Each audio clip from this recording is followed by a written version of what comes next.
The Select Committee to investigate the January 6th attack on the United States Capitol will be in order. Without objection, the chair is authorized to declare the committee in recess at any point. Pursuant to House Deposition Authority Regulation 10, the chair announces the committee's approval to release the deposition material presented during today's hearing. Good afternoon. At our last hearing, we told the story of a scheme driven by Donald Trump to pressure former Vice President Mike Pence to illegally overturn the election results. We showed that when the pressure campaign failed and Mike Pence fulfilled his constitutional obligation, Donald Trump turned a violent mob loose on him. We showed that the mob came within roughly 40 feet of the Vice President. Today, we'll show that what happened to Mike Pence wasn't an isolated part of Donald Trump's scheme to overturn the election. In fact, pressuring public servants into betraying their oaths was a fundamental part of the playbook. And a handful of election officials in several key states stood between Donald Trump and the upending of American democracy. As we begin today, it's important to remember when we count the votes for president, we count the votes state by state. For the most part, the candidates who win the popular vote in a state wins all the state's electoral college votes. And whoever wins a majority of the electoral college votes wins the presidency. So when Donald Trump tried to overturn the election results, he focused on just a few states. He wanted officials at the local and state level to say the vote was tainted by widespread fraud and throw out the results, even though, as we showed last week, there wasn't any voter fraud that could have overturned the election results. And like Mike Pence, these public servants wouldn't go along with Donald Trump's scheme. And when they wouldn't embrace the big lie and substitute the will of the voters with Donald Trump's will to remain in power, Donald Trump worked to ensure they faced the consequences. Threats to people's livelihood and lives, threats of violence that Donald Trump knew about and amplified. And in our other hearings, we can't just look backward at what happened in late 2020 and in the early 2021 because the danger hadn't gone away. Our democracy endured a mighty test on January 6th and in the days before. We say our institutions held. But what does that really mean? Democratic institutions aren't abstractions or ideas. They are local officials who oversee elections, secretaries of state, people in whom we placed our trust that they'll carry out their duties. But what if they don't? 2 weeks ago, New Mexico held its primary elections. One county commission refused to certify the results, citing vague, unsupported claims dealing with Dominion voting machines.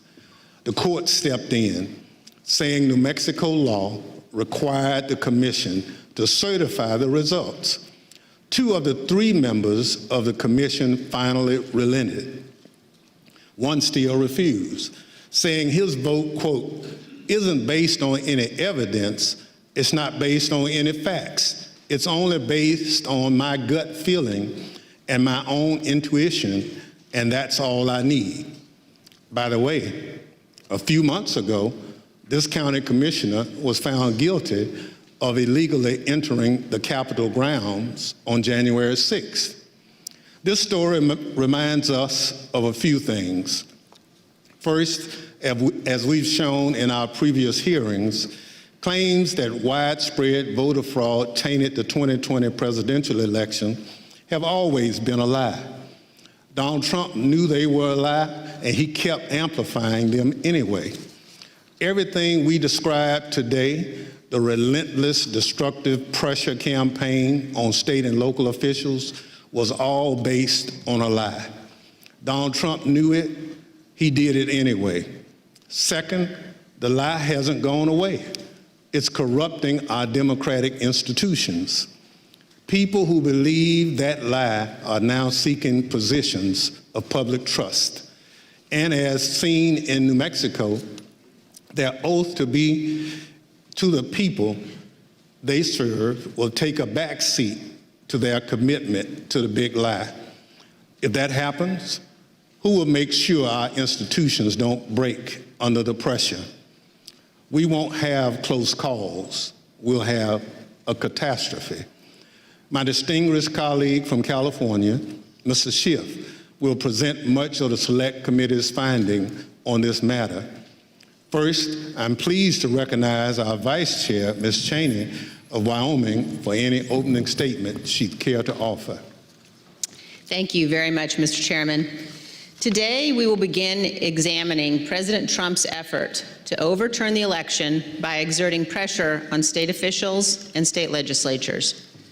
Donald Trump had a direct and personal role in this effort, as did Rudy Giuliani, as did John Eastman. In other words, the same people who were attempting to pressure Vice President Mike Pence to reject electoral votes illegally were also simultaneously working to reverse the outcome of the 2020 election at the state level. Each of these efforts to overturn the election is independently serious. Each deserves attention both by Congress and by our Department of Justice. But as a federal court has already indicated, these efforts were also part of a broader plan. And all of this was done in preparation for January 6th. I would note 2 points for particular focus today. First, today you will hear about calls made by President Trump to officials of Georgia and other states. As you listen to these tapes, keep in mind what Donald Trump already knew at the time he was making those calls. He had been told over and over again that his stolen election allegations were nonsense. For example, this is what former Attorney General Bill Barr said to President Trump about allegations in Georgia. We took a hard look at this ourselves, and based on our review of it, including the interviews of the key witnesses, the Fulton County allegations had no merit. The ballots under the table were legitimate ballots. They weren't in a suitcase. They had been pre-opened for eventually feeding into the machine. All the stuff about the water leak and that there was some subterfuge involved. We felt there was some confusion, but there was no evidence of a subterfuge to create an opportunity to feed things into the count. And so we didn't see any evidence of fraud in the Fulton County episode. And Acting Deputy Attorney General Richard Donahue told Donald Trump this. And I said something to the effect of, sir, we've done dozens of investigations, hundreds of interviews. The major allegations are not supported by the evidence developed. Mr. Trump was told by his own advisors that he had no basis for his stolen election claims, yet he continued to pressure state officials to change the election results. Second, you will hear about a number of threats and efforts to pressure state officials to reverse the election outcome. One of our witnesses today, Gabriel Sterling, explicitly warned President Trump about potential violence on December 1st, 2020, more than a month before January 6th. You will see excerpts from that video repeatedly today. It has all gone too far.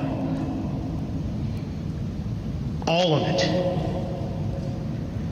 Joe DeGenova today asked for Chris Krebs, a patriot who ran CISA, to be shot. A 20-something tech in Gwinnett County today has death threats and a noose put out saying he should be hung for treason because he was transferring a report on batches from an EMS to a county computer so he could read it. It has to stop. Mr. President, you have not condemned these actions or this language. Senators, you have not condemned this language or these actions. This has to stop. We need you to step up, and if you're going to take a position of leadership, show some. My boss, Secretary Raffensperger, his address is out there. They have people doing care events in front of their house. They've had people come onto their property. It has to stop. This is elections. This is the backbone of democracy, and all of you who have not said a damn word are complicit in this. The point is this. Donald Trump did not care about the threats of violence. He did not condemn them. He made no effort to stop them. He went forward with his fake allegations anyway. One more point. I would urge all of those watching today to focus on the evidence the committee will present. Don't be distracted by politics. This is serious. We cannot let America become a nation of conspiracy theories and thug violence. Finally, I want to thank our witnesses today for all of your service to our country. Today, all of America will hear about the selfless actions of these men and women who acted honorably to uphold the law, protect our freedom, and preserve our Constitution. Today, Mr. Chairman, we will all see an example of what truly makes America great. Thank you, Mr. Chairman. I yield back.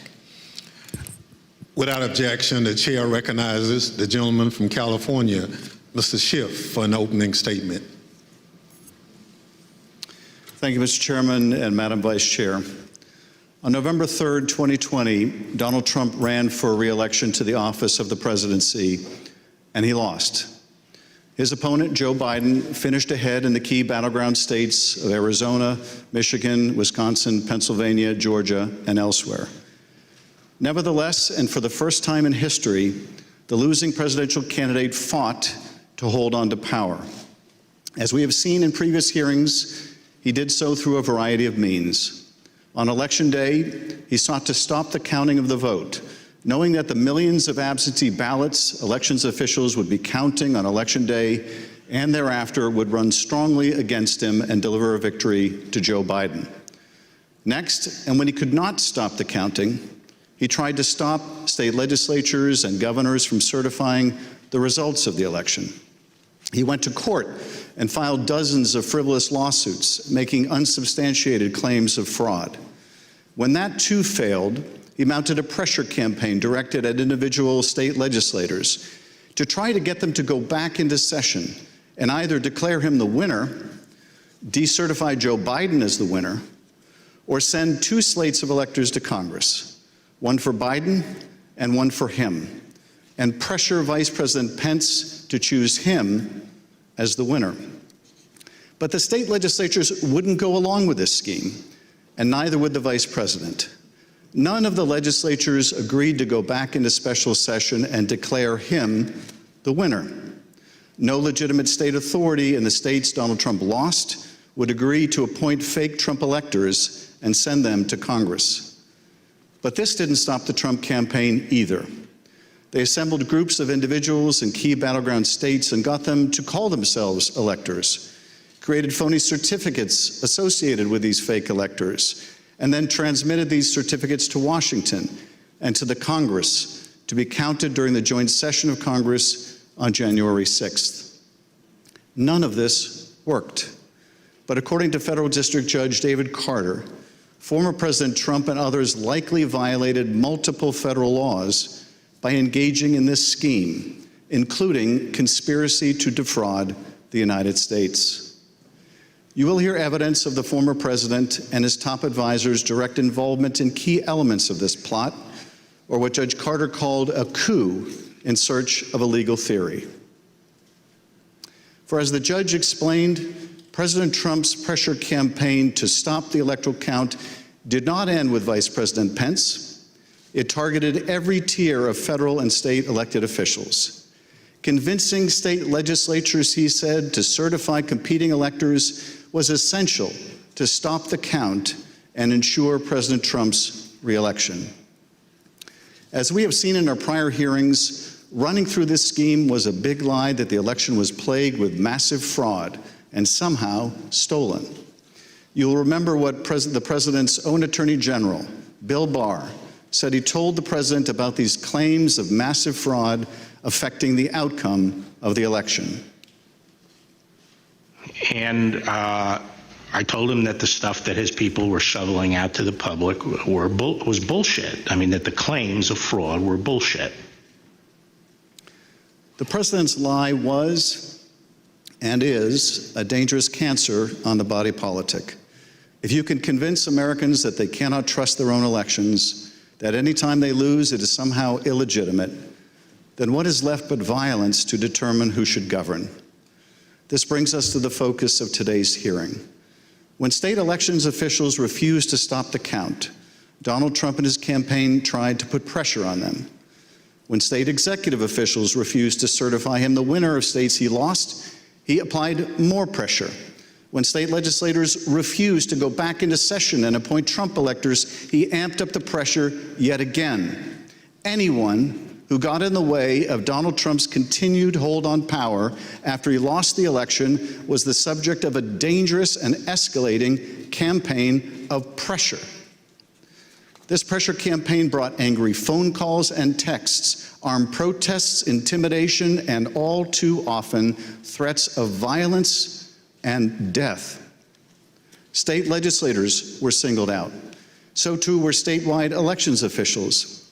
Even local elections workers, diligently doing their jobs, were accused of being criminals and had their lives turned upside down.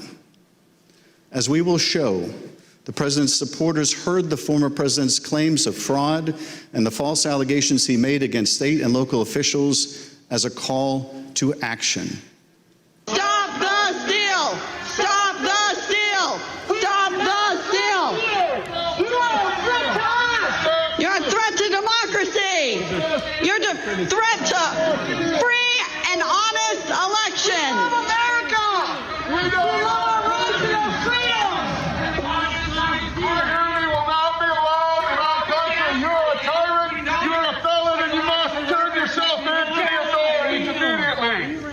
And then about 45 minutes later, we started to hear the noises outside my home, and my stomach sunk, and I thought, it's me. And then it's just, we don't know what's going to, the uncertainty of that was what was the fear. Like, are they coming with guns? Are they going to attack my house? I'm in here with my kid, I'm trying to put him to bed. And so it was, that was the scariest moment, just not knowing what was going to happen. This pressure campaign against state and local officials spanned numerous contested states, as you will see in this video produced by the Select Committee. My name is Josh Roselman. I'm an investigative counsel for the House Select Committee to investigate the January 6th attack on the United States Capitol. Beginning in late November 2020, the president and his lawyers started appearing before state legislators, urging them to give their electoral votes to Trump, even though he lost the popular vote. I represent President Trump along with Jenna Ellis, and this is our fourth or fifth hearing. This election has to be turned around because we won Pennsylvania by a lot, and we won all of these swing states by a lot. This was a strategy with both practical and legal elements. The Select Committee has obtained an email from just 2 days after the election in which a Trump campaign lawyer named Cleta Mitchell asked another Trump lawyer, John Eastman, to write a memo justifying the idea. When do you remember this coming up as an option in the post-election period for the first time? Right after the election. It might have been before the election. Eastman prepared a memo attempting to justify this strategy, which was circulated to the Trump White House, Rudy Giuliani's legal team, and state legislators around the country. And he appeared before the Georgia State Legislature to advocate for it publicly. You could also do what the Florida legislature was prepared to do, which is to adopt a slate of electors yourselves. And when you add in the mix of the significant statistical anomalies and sworn affidavits and video evidence of outright election fraud, I don't think it's just your authority to do that, but quite frankly, I think you have a duty to do that, to protect the integrity of the election here in Georgia. But Republican officials in several states released public statements recognizing that President Trump's proposal was unlawful. For instance, Georgia Governor Brian Kemp called the proposal unconstitutional, while Arizona House Speaker Rusty Bowers wrote that the idea would undermine the rule of law. The pressure campaign to get state legislators to go along with the scheme intensified when President Trump invited delegations from Michigan and Pennsylvania to the White House. Either you or Speaker Chatfield, did you make the point to the president that you were not going to do anything that violated Michigan law? I believe we did. Whether or not it was those exact words or not, but I think that the words that I would have more likely used is we were going to follow the law. Nevertheless, the pressure continued. The next day, President Trump tweeted, quote, "Hopefully the courts and/or legislatures will have the courage to do what has to be done to maintain the integrity of our elections and the United States of America itself. The world is watching." He posted multiple messages on Facebook listing the contact information for state officials and urging his supporters to contact them to, quote, "demand a vote on decertification." In one of those posts, President Trump disclosed Mike Shirkey's personal phone number to his millions of followers. All I remember is receiving over just shy of 4,000 text messages over a short period of time, calling to take action. It was a loud noise, loud, consistent cadence of, we hear that the Trump folks are calling and asking for changes in the electors, and you guys can do this. Well, they were believing things that were untrue.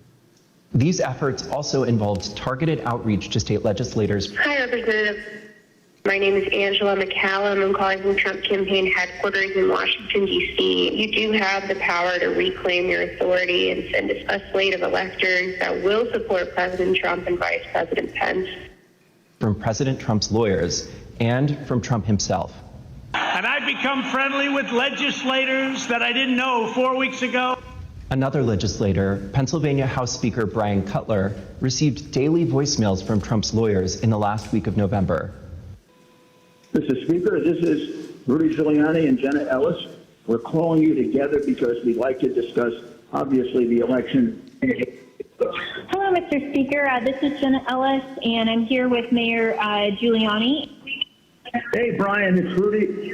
I really have something important to call to your attention that I think really changes things. Cutler felt that the outreach was inappropriate and asked his lawyers to tell Rudy Giuliani to stop calling, but Giuliani continued to reach out. I understand that you don't want to talk to me now. I just want to bring some facts to your attention and talk to you as a fellow Republican. On December 30th, Trump ally Steve Bannon announced a protest at Cutler's home. We're getting on the road and we're going down to Cutler. We're going to start going to offices, and if we have to, we're going to go to homes and we're going to let them know what we think about them. There were multiple protests. I actually don't remember the exact number. There was at least 3, I think, outside either my district office or my home. And you're correct, my then 15-year-old son was home by himself for the first one. All of my personal information was doxed online. It was my personal email, my personal cell phone, my home phone number. In fact, we had to disconnect our home phone for about 3 days because it would ring all hours of the night and would fill up with messages. Brian Cutler, we're outside. Clerks facing felony charges in Michigan.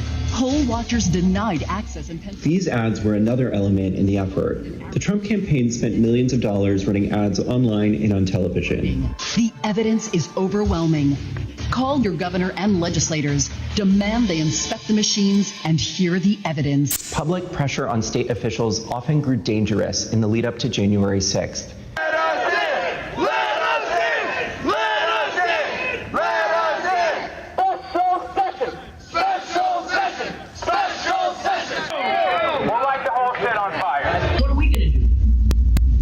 You and I do to a state legislator besides killing them? Although we should not do that. I'm not advising that, but I mean, what else you need to do, right? The punishment for treason is death. The state pressure campaign and the danger it posed to state officials and to state capitals around the nation was a dangerous precursor to the violence we saw on January 6th at the U.S. Capitol. Today you will hear from Rusty Bowers, the Republican Speaker of the Arizona House of Representatives. He will tell us about his conversations with the President, with Rudy Giuliani and John Eastman, and what the President's team asked of him, and how his oath of office would not permit it. You will then hear from Brad Raffensperger, the Republican Secretary of State of Georgia, who Trump directed to, quote, find 11,780 votes that did not exist, but just the exact number of votes needed to overtake Joe Biden. You will also hear from Gabriel Sterling, the Chief Operating Officer, his Chief Operating Officer, about the spurious claims of fraud in the elections in Georgia, and who, responding to a cascading set of threats to his elections team, warned the President to stop, that someone was going to get killed. And you will hear from Wandrea Shea Moss, a former local elections worker in Fulton County, Georgia, about how all of the lies about the election impacted the lives of real people who administer our elections and still do. You will hear what they experienced when the most powerful man in the world, the President of the United States, sought to cling to power after being voted out of office by the American people. The system held, but barely. And the system held because people of courage, Republicans and Democrats, like the witnesses you will hear today, put their oath to the country and Constitution above any other consideration. They did their jobs, as we must do ours. Thank you, Mr. Chairman, and I yield back. I now welcome our first panel of witnesses. We're joined today by a distinguished legislator from Arizona, Rusty Bowers, who's a Republican Speaker of the Arizona House of Representatives. Mr. Bowers was first elected to the state legislature in 1993 and has served as Speaker since 2019. Welcome, Speaker Bowers. Brad Raffensperger is the 29th Secretary of State of Georgia, serving in this role since 2019. As an elected official and a Republican, Secretary Ratzensberger is responsible for supervising elections in Georgia and maintaining the state's public records. Welcome, Mr. Secretary. Gabriel Sterling is the Chief Operating Officer in the Georgia Secretary of State's office. Mr. Sterling was the statewide voting systems implementation manager for the 2020 election in Georgia, responsible for leading the Secretary of State's response to the COVID pandemic and rolling out modernized voting equipment. I will swear in our witnesses. The witnesses will please stand and raise their right hand. Do you swear or affirm on the penalty of perjury that the testimony you're about to give is the truth, the whole truth, and nothing but the truth, so help you God? Thank you. Please be seated. Let the record reflect that the witnesses answered in the affirmative. Speaker Bowers, thank you for being with us today. You're the Speaker of the Arizona House and a self-described conservative Republican. You campaigned for President Trump and with him during the 2020 election. Is it fair to say that you wanted Donald Trump to win a second term in office? Please. Yes, sir. Thank you. And is it your understanding that President Biden was the winner of the popular vote in Arizona in 2020? Yes, sir. Thank you. Pursuant to Section 5C8 of House Resolution 503, the chair recognizes the gentleman from California, Mr. Schiff, for questions. Speaker Bowers, thank you for being with us today. Before we begin with the questions that I had prepared for you, I wanted to ask you about a statement that former President Trump issued, which I received just prior to the hearing. Have you had a chance to review that statement? My counsel called from Arizona and read it to me. Yes, sir. In that statement, I won't read it in its entirety. Former President Trump begins by calling you a rhino, Republican in name only. He then references a conversation in November 2020 in which he claims that you told him that the election was rigged and that he had won Arizona. To quote the former president, during the conversation, he told me the election was rigged and that I won Arizona, unquote. Did you have such a conversation with the president? I did have a conversation with the president. That certainly isn't it, but there were parts of it that are true, but there are parts that are not, sir. And the part that I read you, is that false? Anywhere, anyone, anytime has said that I said the election was rigged, that would not be true. And when the former president in his statement today claimed that you told him that he won Arizona, is that also false? That is also false. Mr. Bowers, I understand that after the election, and I don't know whether this is the conversation the former president is referring to, but after the election, you received a phone call from President Trump and Rudy Giuliani in which they discussed the result of the presidential election in Arizona. If you would, tell us about that call and whether the former president or Mr. Giuliani raised allegations of election fraud. Thank you. My wife and I had returned from attending our church meetings. It was on a Sunday, and we were still in the driveway, and I had received a call from a colleague telling me that the White House was trying to get in touch with her and I, and that she said, please, if you get a call, let's try to take this together. Immediately, I saw that the White House on my Bluetooth was calling, and I took the call and was asked by I would presume, the operator at the White House if I would hold for the president, which I did, and Mr. Giuliani came on first, and niceties. Then Mr. Trump, President Trump, then President Trump came on, and we initiated a conversation. And during that conversation, did you ask Mr. Giuliani for proof of these allegations of fraud that he was making? On multiple occasions, yes. And when you asked him for evidence of this fraud, what did he say? He said that they did have proof, and I asked him, do you have names? For example, we have 200,000 illegal immigrants, some large number, 5,000 or 6,000 dead people, etc. And I said, do you have their names? Yes. Will you give them to me? Yes. The president interrupted and said, give the man what he needs, Rudy. He said, I will. And that happened on at least 2 occasions, that interchange in the conversation. So Mr. Giuliani was claiming in the call that there were hundreds of thousands of undocumented people and thousands of dead people who had purportedly voted in the election? Yes. And you asked him for evidence of that? I did.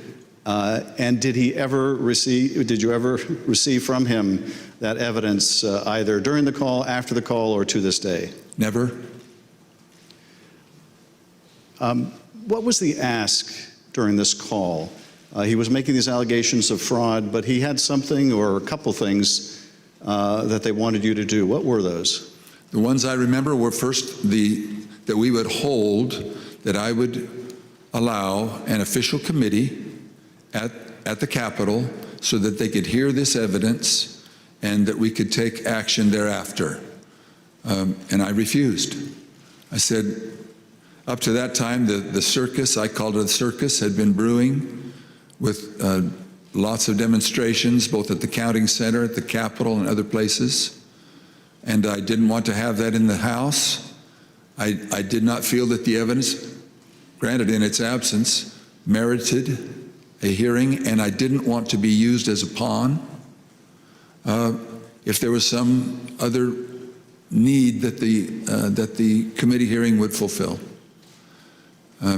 So that was the first ask, that we hold an official committee hearing. And what was his second ask? I said, to what end?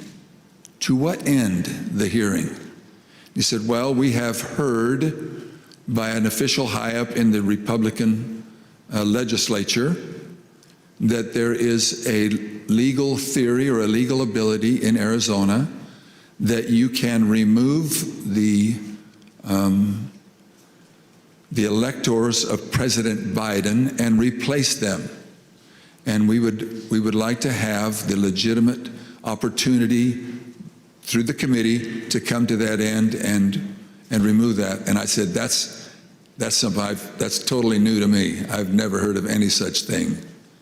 And he pressed that point, and I said, look, you are asking me to do something that is counter to my oath when I swore to the Constitution to uphold it, and I also swore to the Constitution and the laws of the state of Arizona, and this is totally foreign as an idea or a theory to me, and I would never do anything of such magnitude without deep consultation with qualified attorneys. And I said, I've got some good attorneys, and I'm going to give you their names. But you are asking me to do something against my oath, and I will not break my oath. And I think that was up to that point. During the conversation, and you heard, I think, when we played a snippet of Mr. Giuliani calling other state legislators and saying that he was calling us essentially a fellow Republican, did he make a similar appeal to you or bring up the fact that you shared a similar party? Whether it was in that call or in a later meeting, he did bring that up more than once. And how would he bring that up? He would say, aren't we all Republicans here? I would think we would get a better reception. I mean, I would think you would listen a little more open to my suggestions that we're all Republicans.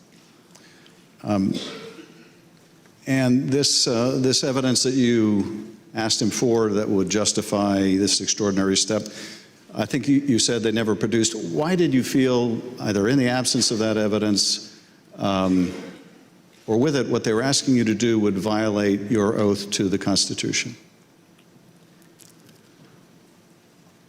First of all, when the people, and in Arizona, I believe some 40 plus years earlier, the legislature had established the manner of electing our officials, or the electors for the presidential race.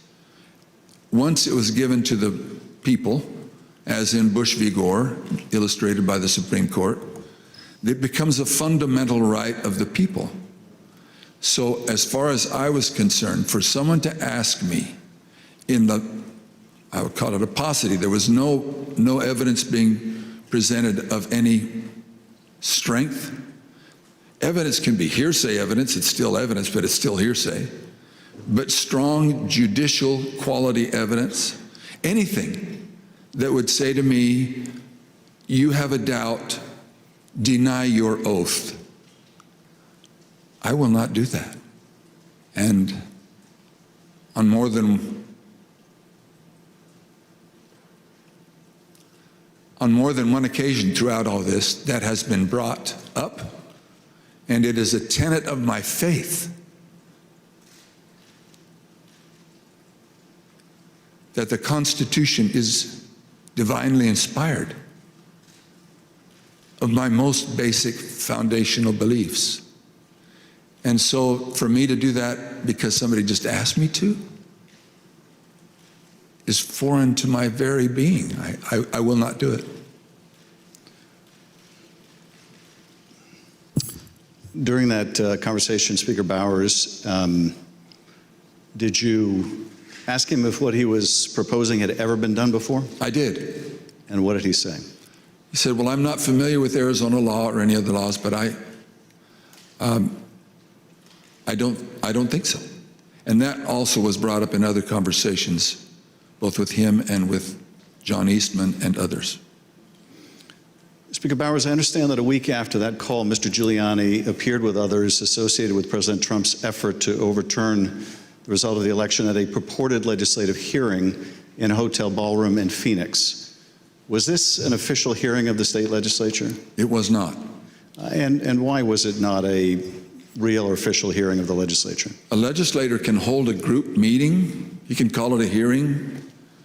But when they ask me to have an official hearing, we establish it by protocols, public notice, etc. It's typically held at the Capitol, but it doesn't need to be. We can authorize a hearing off campus. And in this case, I had been asked on several occasions to allow a hearing. I had denied it, but said, you're free to hold a meeting, any meeting you want, to the person who asked. and which he ultimately did. I think he was a little frustrated, but he ultimately did. This meeting was the same day, I believe, that the governor of Arizona, Doug Ducey, certified Biden as the winner of the presidential election in Arizona. Did you meet with Mr. Giuliani and his associates while they were in Phoenix sometime after that purported legislative hearing at the hotel? Yes, I did, sir. And at that meeting, did Mr. Giuliani raise any specific allegations of election fraud again? His initial comments were, again, the litany of groups of illegal individuals or people deceased, etc. And he had brought that up, and I wasn't alone in that meeting. There were others, and other members of the Senate aggressively questioned him. And then I proceeded to question him on the proof that he was going to bring me, etc. But he did bring those up, yes. And these other legislators were also Republican members of the Senate? They were, yes, sir. And did they also press him for proof of these allegations? They pressed him very strongly. Two of them especially, very strongly. And at some point, did Mr. Giuliani ask one of the other attorneys on his team to help him out with the evidence? He did. He asked Jenna Ellis, who was sitting to his right. One thing was that it was more to the point of, was there sufficient evidence or action that we could justify the recalling of the electors? But at that part of the conversation, I know he referred to someone else. But he did ask, do we have the proof, to Jenna, Miss Ellis? And she said, yes. And I said, I want the names. Do you have the names? Yes. Do you have how they voted? We have all the information. I said, can you get to me that information?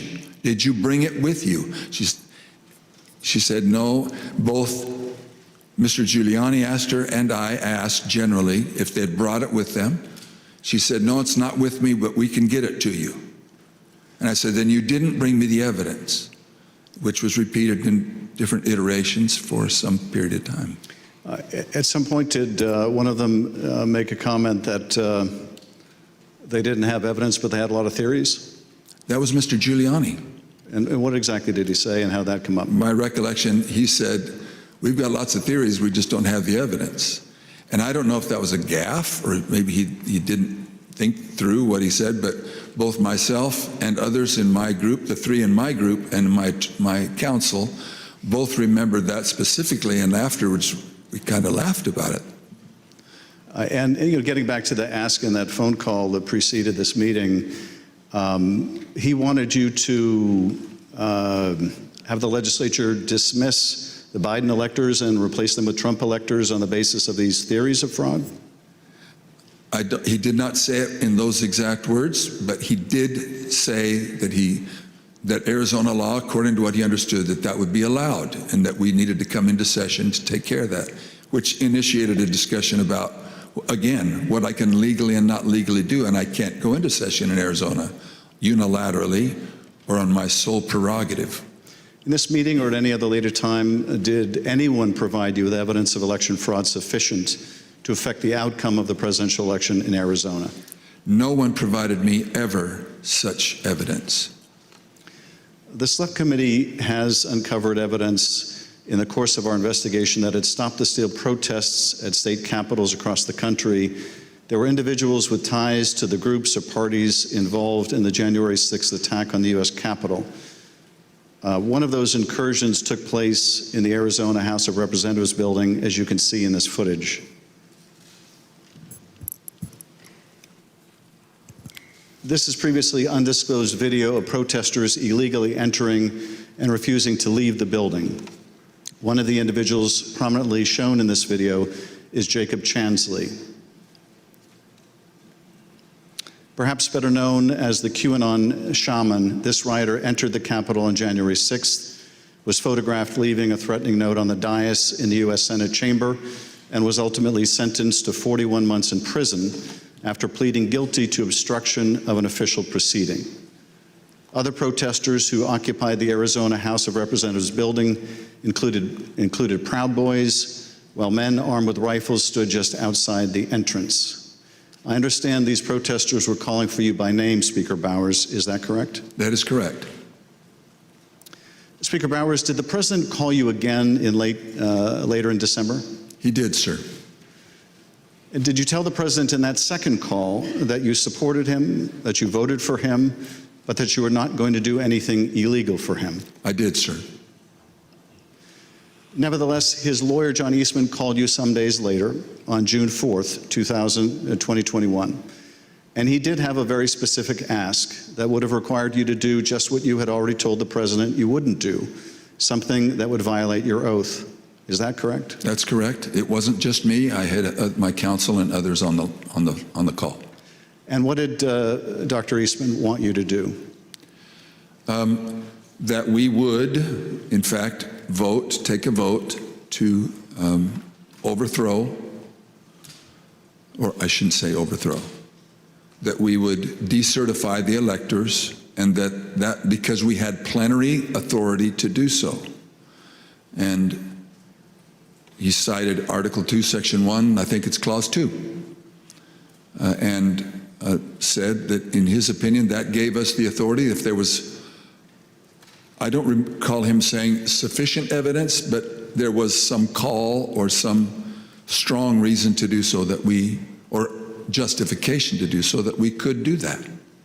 And that he was asking that his suggestion was that we would do it. And I said, again, I took an oath. For me to take that, to do what you do, would be counter to my oath. I don't recall if it was in that conversation, clearly, that we talked more about the oath, but I said, what would you have me do? And he said, just do it and let the court sort it out. And I said, you're asking me to do something that's never been done in history, the history of the United States, and I'm going to put my state through that without sufficient proof, and that's going to be good enough with me? That I would put us through that, my state, that I swore to uphold both in Constitution and in law? No, sir. He said, well, that's my suggestion would be just do it and let the courts figure it all out. And he didn't use that exact phrase, but that was what his meaning was, and I declined, and I believe that was close to the end of our phone call. And again, this took place after you had recently spoken with President Trump and told him that you wouldn't do anything illegal for him. Is that right? It wasn't days after. Obviously, it was days after, but a few days had gone by. But you had told President Trump you would not do anything illegal for him. I did, both times. And you told Dr. Eastman that you did not believe there was legal support to justify what he was asking, but he still wanted you to do it and effectively let the courts work it out? I've been warned, don't say things you think, maybe he said, but I do remember him saying that the authority of the legislature was plenary and that you can do it. I said, then you should know that I can't even call the legislature into session without a 2/3 majority vote. We're only 30 plus 1. There's no way that could happen. But in your view, what he was asking you to do would have violated your oath to the Constitution, both the United States Constitution and the Constitution of the state of Arizona? Yes, sir. Did you also receive a call from U.S. Representative Andy Biggs of Arizona on the morning of January 6th? I did. And what did Mr. Biggs ask you to do? I believe that was the day that the vote was occurring to each state to have certification, or to declare the certification of the electors. And he asked if I would sign on both to a letter that had been sent from my state and or that I would support the decertification of the electors, and I said I would not. Mr. Speaker, on December 4th, 2020, shortly after your meeting with Rudy Giuliani and other allies of President Trump, you released a statement publicly addressing, quote, calls for the legislature to overturn the 2020 certified election results. The statement is very straightforward in explaining the, quote, breathtaking request, unquote, made by representatives of President Trump. Quote, that the Arizona legislature overturn the certified results of last month's election and deliver the state's electoral college votes to President Trump, unquote. Why did you believe, as you wrote in this statement, that the rule of law forbid you from doing what President Trump and his allies wanted you to do? Representative, I'm sorry, I should be saying, Mr. Chairman and Representative Schiff, there's two sides to the answer. One is, what am I allowed to do, and what am I forbidden to do? We have no legal pathway, both in state law nor to my knowledge in federal law, for us to execute such a request.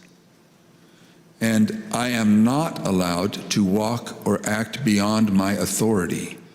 If I'm not specifically authorized as a legislator, as a legislature, then I cannot act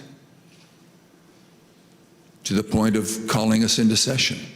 Some say that just a few legislators have plenary authority, and that has come as part of all of this discussion, I'll call it. But so to not have authority and be forbidden to act beyond my authority on both counts, I am not authorized to take such action, and that would deny my oath. In your statement, you included excerpts from President Ronald Reagan's inaugural address in 1981. The newly inaugurated president told the country, quote, the orderly transfer of authority as called for in the Constitution routinely takes place as it has for almost 2 centuries, and few of us stop to think how unique we really are. In the eyes of many in the world, this every 4-year ceremony we accept as normal is nothing less than a miracle. Tell us, if you would, Mr. Speaker, why did you include President Reagan's words in your public statement? Mr. Chairman, Representative Schiff, because I have a lot of admiration for Ronald Reagan. I've had the opportunity of going through his home with one other person and walking through, and I have a lot of admiration for him. When he pointed out, which is, I have lived in other country for a period of time and have visited a few countries, and during election times, the fact that we allow an election, support an election, and stand behind the election, even in the past when there have been serious questions about the election, and then move on without disturbance and with acceptance that we choose to follow the outcome of the will of the people. That will, it means a lot to me, and I know it meant a lot to him, and so we included that.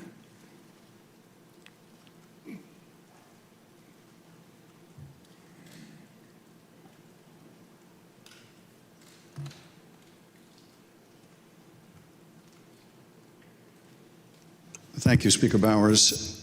I now want to look even more deeply at the fake electors scheme. Every 4 years, citizens from all over the United States go to the polls to elect their president. Under our Constitution, when we cast our votes for president, we are actually voting to send electors pledged to our preferred candidate to the Electoral College. In December, the electors in each state meet, cast their votes, and send those votes to Washington. There is only one legitimate slate of electors from each state. On the 6th day of January, Congress meets in a joint session to count those votes, and the winner of the Electoral College vote becomes the president. In this next segment, you'll hear how President Trump and his campaign were directly involved in advancing and coordinating the plot to replace legitimate Biden electors with fake electors not chosen by the voters. You'll hear how this campaign convinced these fake electors to cast and submit their votes through fake certificates telling them that their votes would only be used in the event that President Trump won his legal challenges. Yet when the president lost those legal challenges, when courts rejected them as frivolous and without merit, the fake elector scheme continued. At this point, President Trump's own lawyers, so-called Team Normal, walked away rather than participate in the plan. And his own White House counsel's office said that the plan was not legally sound. Let's play the following video produced by the Select Committee. My name is Casey Lucier. I'm an investigative counsel for the House Select Committee to investigate the January 6th attack on the United States Capitol. On November 18th, a lawyer working with the Trump campaign named Kenneth Cheesebro wrote a memo arguing that the Trump campaign should organize its own electors in the swing states that President Trump had lost. The Select Committee received testimony that those close to President Trump began planning to organize fake electors for Trump in states that Biden won in the weeks after the election. Who do you remember being involved in those early discussions around the Thanksgiving time regarding having alternate electors meet? Mr. Giuliani, several of Mr. Giuliani's associates, Mr. Meadows,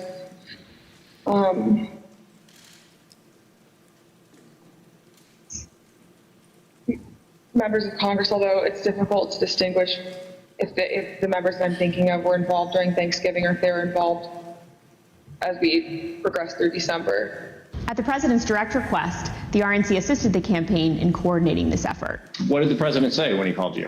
Essentially, he turned the call over to Mr. Eastman, who then proceeded to talk about the importance of the RNC helping the campaign gather these contingent electors in case any of the legal challenges that were ongoing changed the result of any of the states. I think more just helping them reach out and assemble them. But my understanding is the campaign did take the lead, and we just were helping them in that role. As President Trump and his supporters continued to lose lawsuits, some campaign lawyers became convinced that convening electors in states that Trump lost was no longer appropriate. I just remember I either replied or called somebody saying, unless we have litigation pending that's like in these states, like, I don't think this is appropriate, or, this isn't the right thing to do. I don't remember how I phrased it, but I got into a little bit of a back and forth, and I think it was with Ken Cheesebro, where I said, all right, you just get after it. Like, I'm out. At that point, I had Josh Finley email Mr. Chesbrough politely to say, this is your task. You are responsible for the Electoral College issues moving forward. And this was my way of taking that responsibility to zero. The committee learned the White House counsel's office also felt the plan was potentially illegal. And so, to be clear, did you hear the White House counsel's office say that this plan to have alternate electors meet and cast votes for Donald Trump in states that he had lost was not legally sound? Yes, sir. And who was present for that meeting that you remember? It was in our office. It was Mr. Meadows, Mr. Giuliani, and a few of Mr. Giuliani's associates. The Select Committee interviewed several of the individual fake electors, as well as Trump campaign staff who helped organize the effort. We were just, kind of useful idiots or rubes at that point. A strong part of me really feels that it's just kind of as the road continued and as it was failure, that got formulated as what do we have on the table? Let's just do it. And now, after what we've told you today about the Select Committee's investigation about the conclusion of the professional lawyers on the campaign staff, Justin Clark, Matt Morgan, and Josh Finley, about their unwillingness to participate in the convening of these electors, how does that contribute to your understanding of these issues? I'm angry. Because I think in a sense, no one really cared if people were potentially putting themselves in jeopardy. Would you have not wanted to participate in this any further as well? I absolutely would not have. had I known that the three main lawyers for the campaign that I'd spoken to in the past and were leading up were not on board. Yeah. I was told that these would only count if a court ruled in our favor. So that would have been using our electors, it would have been using our electors in ways that we weren't told about, and we wouldn't have supported. Documents obtained by the Select Committee indicate that instructions were given to the electors in several states that they needed to cast their ballots in complete secrecy. Because this scheme involved fake electors, those participating in certain states had no way to comply with state election laws, like where the electors were supposed to meet.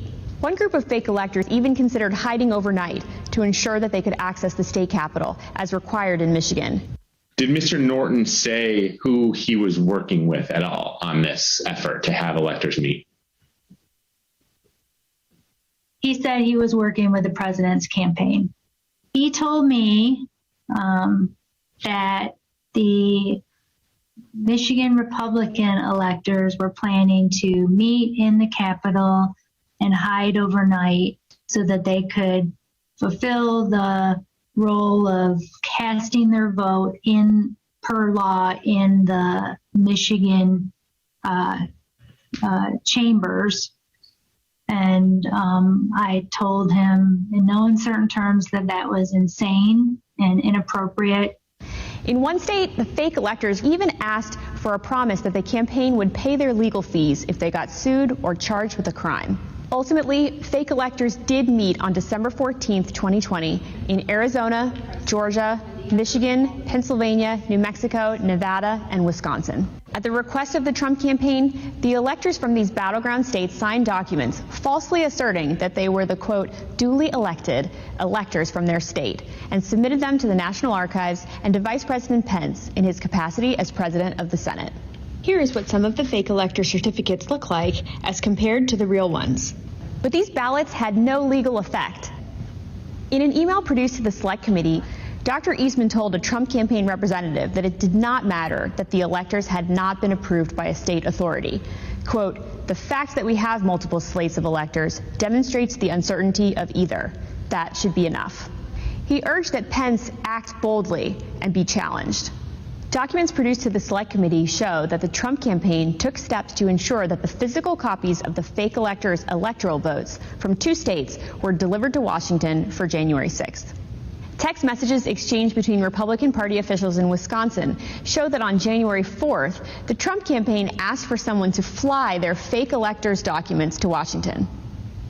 A staffer for Wisconsin Senator Ron Johnson texted a staffer for Vice President Pence just minutes before the beginning of the joint session. This staffer stated that Senator Johnson wished to hand-deliver to the Vice President the fake electors' votes from Michigan and Wisconsin. The Vice President's aide unambiguously instructed them not to deliver the fake votes to the Vice President. Even though the fake elector slates were transmitted to Congress and the executive branch, the Vice President held firm in his position that his role was to count lawfully submitted electoral votes. Joseph R. Biden Jr. of the state of Delaware has received 306 votes. Donald J. Trump of the state of Florida has received 232 votes. Which is what he did when the joint session resumed on January 6th after the attack on the Capitol. 538.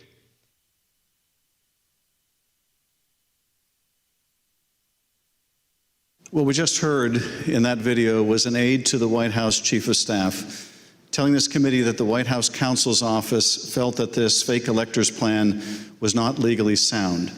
Nevertheless, the Trump campaign went forward with the scheme anyway. Speaker Bowers, were you aware that fake electors had met in Phoenix on December 14th and purported to cast electoral votes for President Trump? I was not. When you learned that these electors had met and sent their electoral votes to Washington, what did you think? Well, I thought of the book, The Gang That Couldn't Shoot Straight, and I just thought, this is a tragic parody.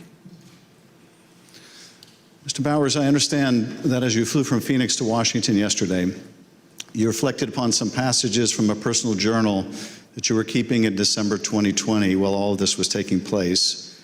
With your permission, I'm wondering if you would be willing to share one passage in particular with us. Thank you very much.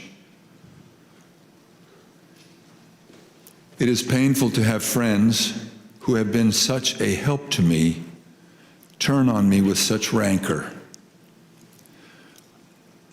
I may, in the eyes of men, not hold correct opinions or act according to their vision or convictions, but I do not take this current situation in a light manner, a fearful manner, or a vengeful manner. I do not want to be a winner by cheating. I will not play with laws I swore allegiance to with any contrived desire towards deflection of my deep foundational desire to follow God's will as I believe He led my conscience to embrace. How else will I ever approach Him in the wilderness of life, knowing that I ask this guidance only to show myself a coward in defending the course He let me take. He led me to take. Thank you, Mr. Speaker. Those are powerful words.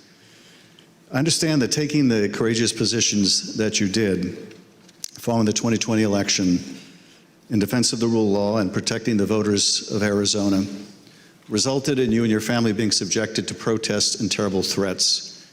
Can you tell us how this impacted you and your family?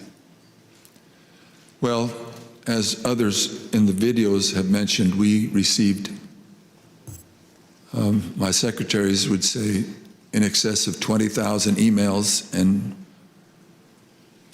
tens of thousands of voicemails and texts, which saturated our offices and we were unable to work, or at least communicate. But at home, up till even recently, it is the new pattern or a pattern in our lives to worry what will happen on Saturdays, because we have various groups come by and they have had video panel trucks with videos of me proclaiming me to be a pedophile and a pervert and a corrupt and politician, and blaring loudspeakers in my neighborhood and leaving literature both on my property, but arguing and threatening with neighbors and with myself. I don't know if I should name groups, but there was one gentleman that had the 3 bars on his chest, and he had a pistol and was threatening my neighbor, not with the pistol, but just vocally. When I saw the gun, I knew I had to get close. And at the same time, on some of these, we had a daughter who was gravely ill, who was upset by what was happening outside. And my wife, that was a valiant person, very, very strong, quiet, very strong woman.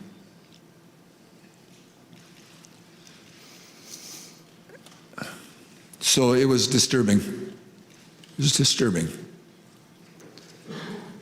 Mr. Speaker, I want to thank you for your service to the state of Arizona and to the country. Mr. Chairman, at this point, I think it'd be appropriate to take a short recess. Accordingly, I reserve the balance of my time.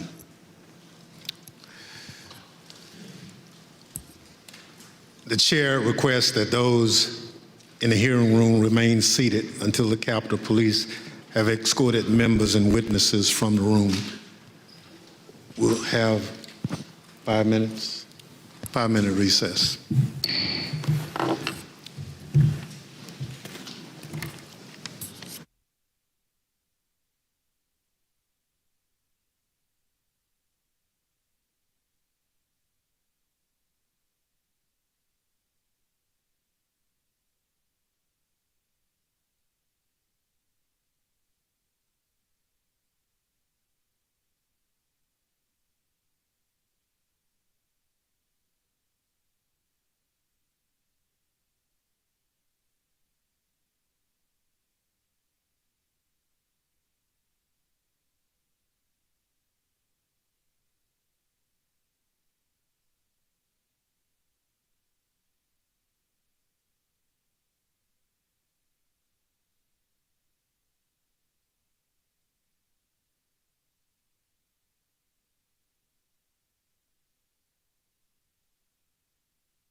The committee will be in order.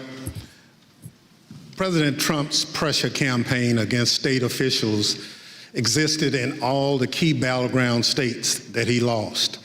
But the former president had a particular obsession with Georgia.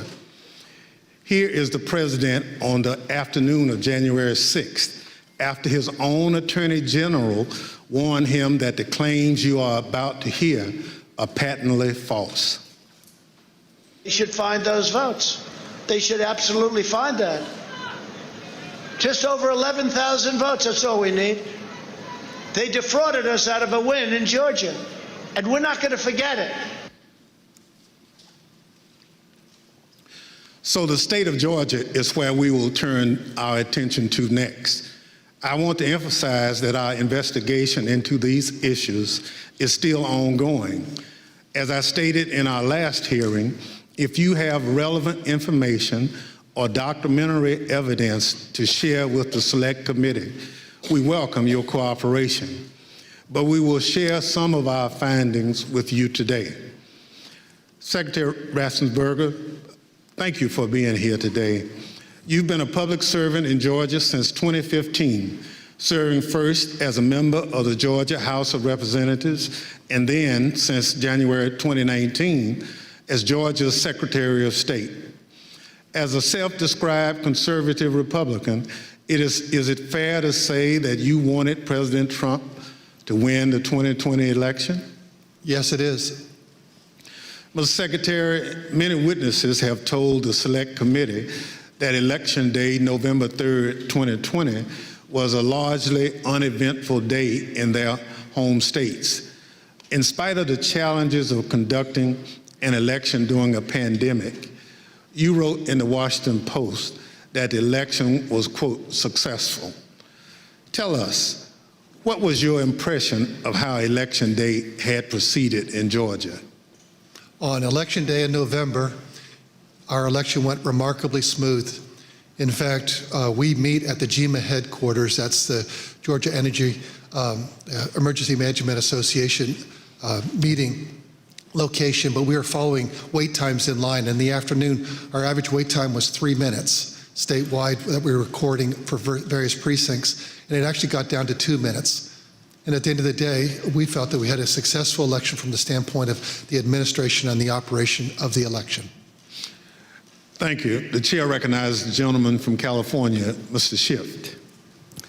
Thank you, Mr. Chairman. Secretary Raffensperger, did Joe Biden win the 2020 presidential election in Georgia, and by what margin? President Biden carried the state of Georgia by approximately 12,000 votes. And Mr. Secretary, as I understand it, your office took several steps to ensure the accuracy of the vote count in Georgia, reviewing the vote count in at least 3 different ways. These steps included a machine recount, a forensic audit, and a full hand recount of every one of the 5 million ballots cast. Did these efforts, including a recount of literally every ballot cast in the state of Georgia, confirm the result? Yes, they did. We counted the ballots where the first tabulation would be scanned. Then when we did our 100% hand audit of the all 5 million ballots in the state of Georgia, all cast in place, all absentee ballots, they were all hand recounted, and they came remarkably close to the first count. And then upon the election being certified, President Trump, because he was within 0.5%, could ask for a recount. And then we recounted them again through the scanners, and we got remarkably the same count. 3 counts, all remarkably close, which showed that President Trump did come up short. Nevertheless, as you will see, the president and his allies began making numerous false allegations of voter fraud, false allegations that you and Mr. Sterling, among others, had to address. Mr. Sterling, thank you also for being here today. Following the 2020 election, in addition to your normal duties, I understand that you became a spokesperson to try to combat disinformation about the election and the danger it was creating for elections officials, among others. In a December 1 press conference, you addressed some of your remarks directly to President Trump. Let's take a look at what you said that day. Mr. President, it looks like you likely lost the state of Georgia. We're investigating. There's always a possibility. I get it. You have the rights to go through the courts. What you don't have the ability to do, and you need to step up and say this, is stop inspiring people to commit potential acts of violence. Someone's going to get hurt. Someone's going to get shot. Someone's going to get killed. And it's not right.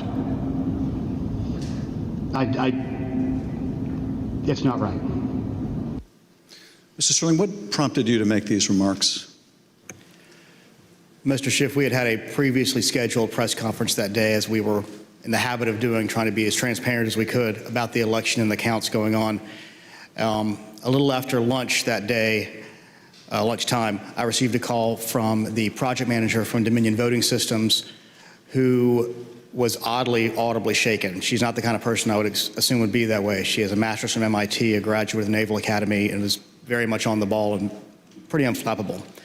And she informed me about a young contractor they had who had been receiving threats from a video been posted by some QAnon supporters. And at that point, we had been steeping in this kind of stuff. So it was around us all the time. So I didn't take note of it more than adding to the pile of other stuff we were having to deal with. And I did pull up Twitter, and I scrolled through it, and I saw the young man's name. It was a particular tweet that, for lack of a better word, was a straw that broke the camel's back. Had the young man's name. It was a very unique name. I believe it was a first-generation American. And it said, had his name, "You committed treason. May God have mercy on your soul," with a slowly twisting gif of a noose. And for lack of a better word, I lost it. I just got irate.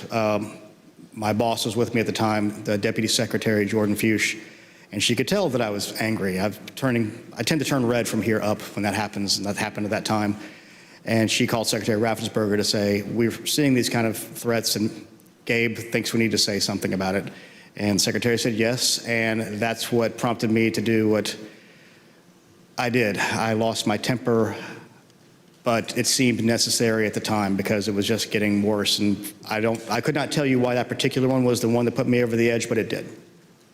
Now, after you made this plea to the president, did Donald Trump urge his supporters to avoid the use of violence? Not to my knowledge. Now, as we know, the president was aware of your speech because he tweeted about it later that day. Let's take a look at what the president said. In the tweet, Donald Trump claims that there was, quote, massive voter fraud in Georgia. Mr. Sterling, that was just plain false, wasn't it? Yes, sir. Nevertheless, the very next day, on December 2nd, President Trump released a lengthy video again making false claims of election fraud in Georgia. Let's take a look at what he said this time. They found thousands and thousands of votes that were out of whack, all against me.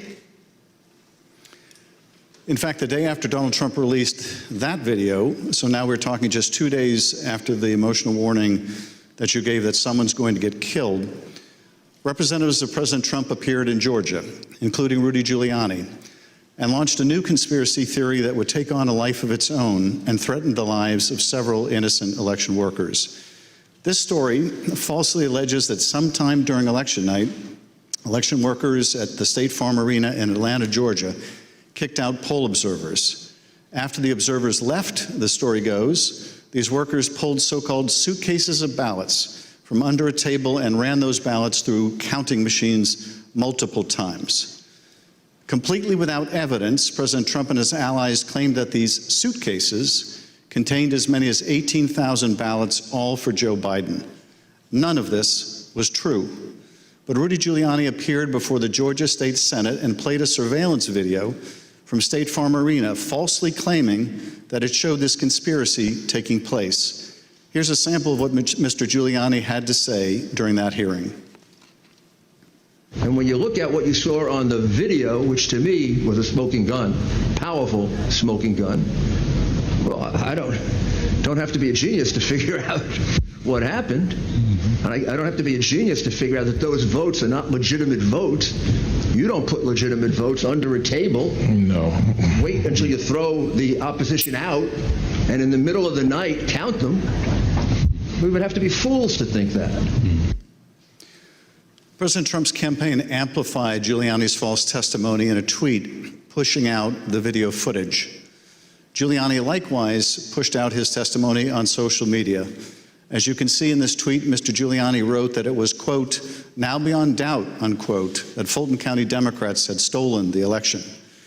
Later in this hearing, we'll hear directly from one of the election workers in this video about the effect these lies had on her and on her family. Mr. Sterling, did the investigators in your office review the entire surveillance tape from the State Farm Arena on election night? They actually reviewed approximately 48 hours going over the time period where action was taking place at the counting center at State Farm Arena. And what did the tape actually show? Depending on which time you want to start, because as was mentioned, this conspiracy theory took on a life of its own, where they conflated a water main break that wasn't a water main break and throwing observers out and a series of other things. What it actually showed was Fulton County election workers engaging in normal ballot processing. One of the things that was very frustrating was the so-called suitcases of ballots from under the table. If you watch the entirety of the video, you saw that these were election workers who were under the impression they were going to get to go home around 10:30. People are putting on their coats. They're putting ballots that are prepared to be scanned into ballot carriers that are then sealed with tamper-proof seals so that they're not messed with. It's an interesting thing because you watch there's 4 screens of the video, and as you're watching it, you can see the election monitors in the corner with the press as they're taking these ballot carriers and putting them under the table. You see it there. One of the other hidden ones, if you looked at the actual tape, was on the outside of the table, just from the camera angle. You couldn't see it originally. And this goes under the no good deed goes unpunished. We were told, we were at GEMA, as the secretary pointed out, and we were told that it looked like they were shutting down the Fulton County counting. The secretary expressed some displeasure at that because we wanted to everybody keep counting so we could get to the results and know what was happening. So our elections director called their elections director, who was at another location because this was election day. There was 2 different places where ballot things were being done by the Fulton County office. So he called the elections director of Fulton, then called Ralph Jones, who was at the State Farm Arena, and said, "What the heck are you doing? Go ahead and stay." And as you watch the video itself, you see him take the phone call as people are putting things away and getting ready to leave. And you can tell for about 15, 20 seconds, he does not want to tell these people they have to stay. He walks over, he thinks about it for a second, you see him come back to the corner of a desk and kind of slumps his shoulders and says, "Okay, y'all, we got to keep on counting." And then you see him take their coats off, get the ballots out. And then a secondary thing that you'll see on there is you'll have people who are counting ballots who a batch will go through, they will take them off and run that through again. What happens there is a standard operating procedure that if there is a misscan, if there's a misalignment, if it doesn't read right, these are high-speed, high-capacity scanners. So 3 or 4 will go through after a misscan. You have to delete that batch and put it back through again. And by going through the hand tally, as the secretary pointed out, we showed that if there had been multiple ballots scanned without a corresponding physical ballot, your counts would have been a lot higher than the ballots themselves. And by doing the hand tally, we saw 2 specific numbers that were met.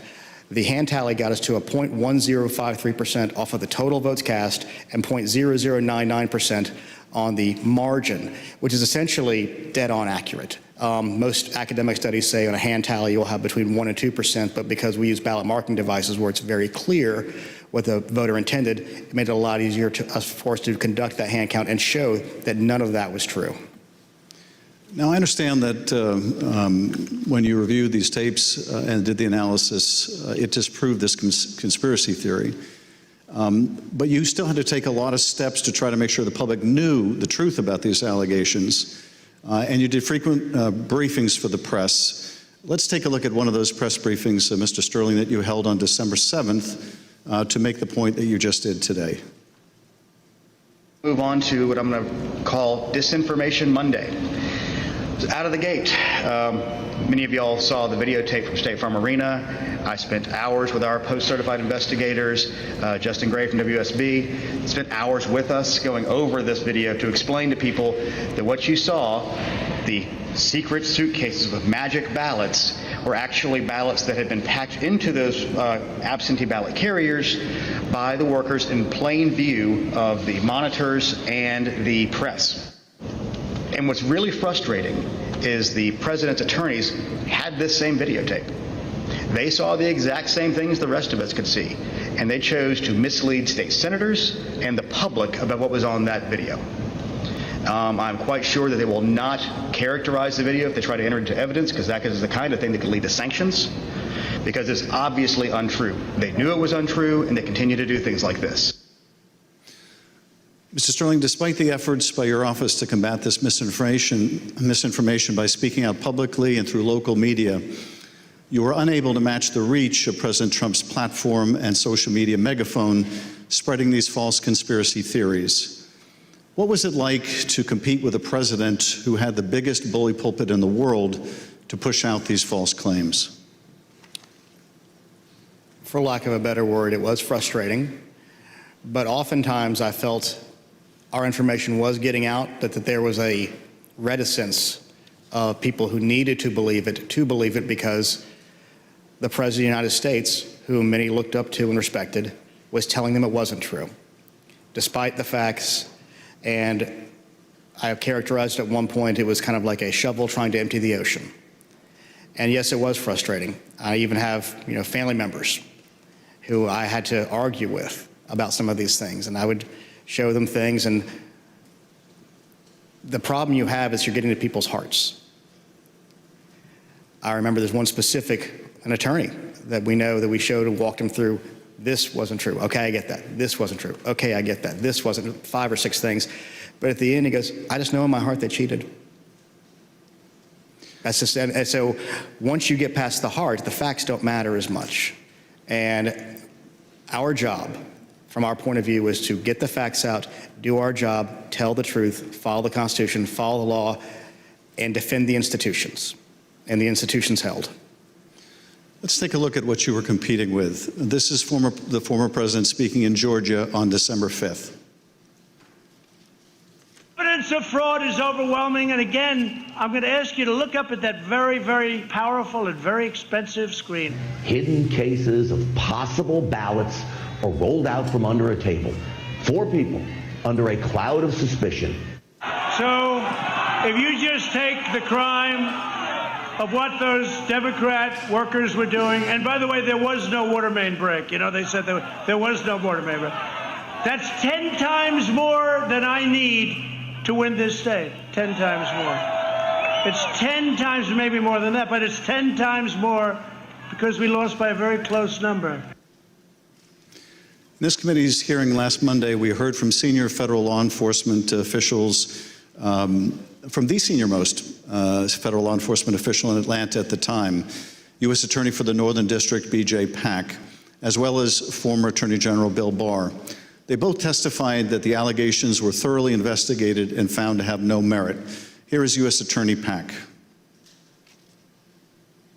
Particular to Attorney General Barr, I told him that we looked into it. We've done several things, including interviewing the witnesses. I listened to the tapes and reviewed the videotape myself, and that there's nothing there. Giuliani was wrong in representing that this was a suitcase full of ballots. And here's what Attorney General Bill Barr had to say about the same allegations. Took a hard look at this ourselves, and based on our review of it, including the interviews of the key witnesses, the Fulton County allegations had no merit. We also have testimony from senior Department of Justice officials establishing that they specifically told President Trump that these allegations had been thoroughly investigated and were completely without merit. Here is Acting Deputy Attorney General Richard Donahue describing a phone conversation in which he specifically told President Trump that these allegations were false. The president kept fixating on this suitcase that supposedly had fraudulent ballots and that the suitcase was rolled out from under the table. And I said, no, sir, there is no suitcase. You can watch that video over and over. There is no suitcase. There is a wheeled bin where they carry the ballots. No matter how many times senior Department of Justice officials, including his own Attorney General, told the president that these allegations were not true, President Trump kept promoting these lies and putting pressure on state officials to accept them. On January 2nd, the president had a lengthy telephone conversation with Secretary Raffensperger. Prior to the president's call, though, I want to share a bit of important context. First, the White House, including the former president's chief of staff, Mark Meadows, repeatedly called or texted the secretary's office some 18 times in order to set up this call. They were quite persistent.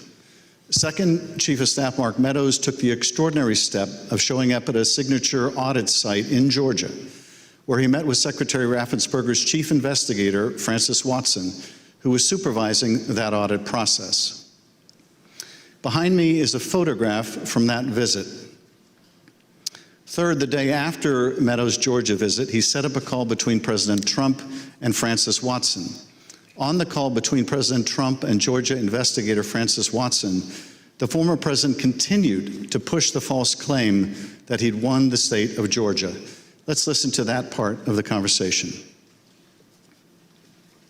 You know, it's just, you have the most important job in the country right now, because if we win Georgia, first of all, if we win, you're going to have 2 wins. Well, they're not going to win right now. You know, they're down because the people of Georgia are so angry at what happened to me. They know I won by hundreds of thousands of votes. It wasn't close. And in this next clip, he told this state law enforcement official that she'd be praised if she found the right answer. You know, I will, when the right answer comes out, you'll be praised. I mean, I don't know why, you know, they made it so hard. They will be praised. People will say, great, because that's what it's about, that ability to check and to make it right. Because everyone knows it's wrong. There's just no way. Mr. Raffensperger, I know you weren't on this call, but that you have listened to it. President Trump didn't win by hundreds of thousands of votes in Georgia, did he? No, he did not. I've been traveling through the state of Georgia for a year now, and simply put, in a nutshell, what happened in fall of 2020 is that 28,000 Georgians skipped the presidential race, and yet they voted down ballot in other races. And the Republican congressman ended up getting 33,000 more votes than President Trump, and that's why President Trump came up short. Thank you, Mr. Secretary. The president on this call doesn't stop here. Let's listen to another part of the conversation between President Trump and Ms. Watson. Anyway, but whatever you can do, Francis, it would be, it's a great thing. It's an important thing for the country. So important. You have no idea it's so important. Well, and I very much appreciate it. Whatever you can do, Francis. This is the President of the United States calling an investigator looking into the election in which he is a candidate and asking her to do whatever you can do. Mr. Secretary, he placed this call to your chief investigator on September 23rd, 2020. The Select Committee has received text messages indicating that Mark Meadows wanted to send some of the investigators in her office, in the words of one White House aide, a shitload of POTUS stuff, including coins, actual autographed MAGA hats, etc. White House staff intervened to make sure that didn't happen. It was clear at the time of this call that the former president had his sights set on January 6th. Listen to this portion when he told Francis Watson about a very important date. Do you think they'll be working after Christmas and keep it going fast? Because, you know, we have that date of the 6th, which is a very important date. That important date, of course, was the joint session of Congress, where Georgia's electoral votes would be counted for Joe Biden. A little over a week after this call to Francis Watson, the president was finally able to speak with you, Secretary Raffensperger. Bear in mind, as we discuss this call today, that by this point in time, early January, the election in Georgia had already been certified. But perhaps more important, the President of the United States had already been told repeatedly by his own top Justice Department officials that the claims he was about to make to you about massive fraud in Georgia were completely false. Mr. Secretary, the call between you and the President lasted 67 minutes, over an hour. We obviously can't listen to the entire recording here today, although it is available on the Select Committee's website. But we'll listen to selected excerpts of it now so that we can get your insights. Let's begin with the president raising the thoroughly debunked allegations of suitcases of ballots. In an official voter box, they were in what looked to be suitcases or trunks, suitcases, but they weren't in voter boxes. The minimum number it could be, because we watched it and they watched it certified in slow motion, instant replay, if you can believe it, but it had slow motion and it was magnified many times over. And the minimum it was 18,000 ballots, all for Biden. These are the allegations that the Department of Justice, the Attorney General, the Georgia Bureau of Investigation, and your office had all said were false. Is that right? Correct. And even more importantly, when B.J. Pack resigned as U.S. Attorney of the Northern District, President Trump appointed as acting U.S. Attorney of the Northern District Bobby Christine. And Bobby Christine looked at that, and he was quoted in the AJC that he found nothing. And he dismissed that case early also. Thank you, Mr. Secretary. The president references suitcases or trunks. Mr. Sterling, were the objects seen in these videos suitcases or trunks, or were they just the ordinary containers that are used by election workers? They're standard ballot carriers that allow for seals to be put on them so they're tamper-proof. And finally, the president claims that there was a minimum of 18,000 ballots somehow smuggled in, all for Biden. I take it, gentlemen, that was also categorically false? There's no physical way he can know who those ballots were for, but secondarily, we had Fulton County for years has been an issue in our state when it comes to elections. So they had a very difficult time during the primary, in large part because of COVID. So we had put them under a consent decree the secretary got negotiated, where we had a monitor on site, and his name is Carter Jones, and he took a notation. He had gone from State Farm to the English Street warehouse to look at election day activities, but before he left the State Farm arena, he noted how many ballots had been counted on each one of the machines. And when he came back after we found out they were working again, he took note again when they closed. And I believe the final number was something around 8,900 total ballots were scanned from the time he left to the time about 12:30 or 1 o'clock in the morning. So way below 18,000. Let's play the next clip. I heard it was close. I said, there's no way. But they dropped a lot of votes in there late at night. You know that, Brad. Mr. Secretary, did somebody drop a lot of votes there late at night? No. I believe that the president was referring to some of the counties when they would upload, but the ballots had all been accepted and had to be accepted by state law by 7 p.m. So there were no additional ballots accepted after 7 p.m. Let's play the next clip in which the president makes claims about so-called dead voters. The other thing, dead people. So dead people voted, and I think the number is in the close to 5,000 people. And they went to obituaries. They went to all sorts of methods to come up with an accurate number, and a minimum is close to about 5,000 voters. Mr. Secretary, did your office investigate whether those allegations were accurate? Did 5,000 dead people in Georgia vote? No, it's not accurate. And actually, in their lawsuits, they alleged 10,315 dead people. We found 2 dead people when I wrote my letter to Congress that's dated January 6th. And subsequent to that, we found 2 more. That's 1, 2, 3, 4 people, not 4,000, but just a total of 4, not 10,000, not 5,000. Let's play the next clip. And there's nothing wrong with saying that, you know, that you've recalculated, because the 2,236 and absentee ballots, I mean, they're all exact numbers that were done by accounting firms, law firms, etc. And even if you cut them in half, cut them in half, and cut them in half again, it's more votes than we need. Mr. Secretary, is there any way that you could have lawfully changed the result in the state of Georgia and somehow explained it away as a recalculation? No, the numbers are the numbers. The numbers don't lie. We had many allegations, and we investigated every single one of them. In fact, I challenged my team, did we miss anything? They said that there was over 66,000 underage voters. We found that there's actually 0. You can register to vote in Georgia. When you're 17 and a half, you have to be 18 by Election Day. We checked that out, every single voter. They said that there was 2,423 non-registered voters. There were 0. They said that there was 2,056 felons. We identified less than 74 or less that were actually still in felony sentence. Every single allegation we checked, we ran down the rabbit trail to make sure that our numbers were accurate. So there's no way you could have recalculated it except by fudging the numbers? The numbers were the numbers, and we could not recalculate because we had made sure that we had checked every single allegation.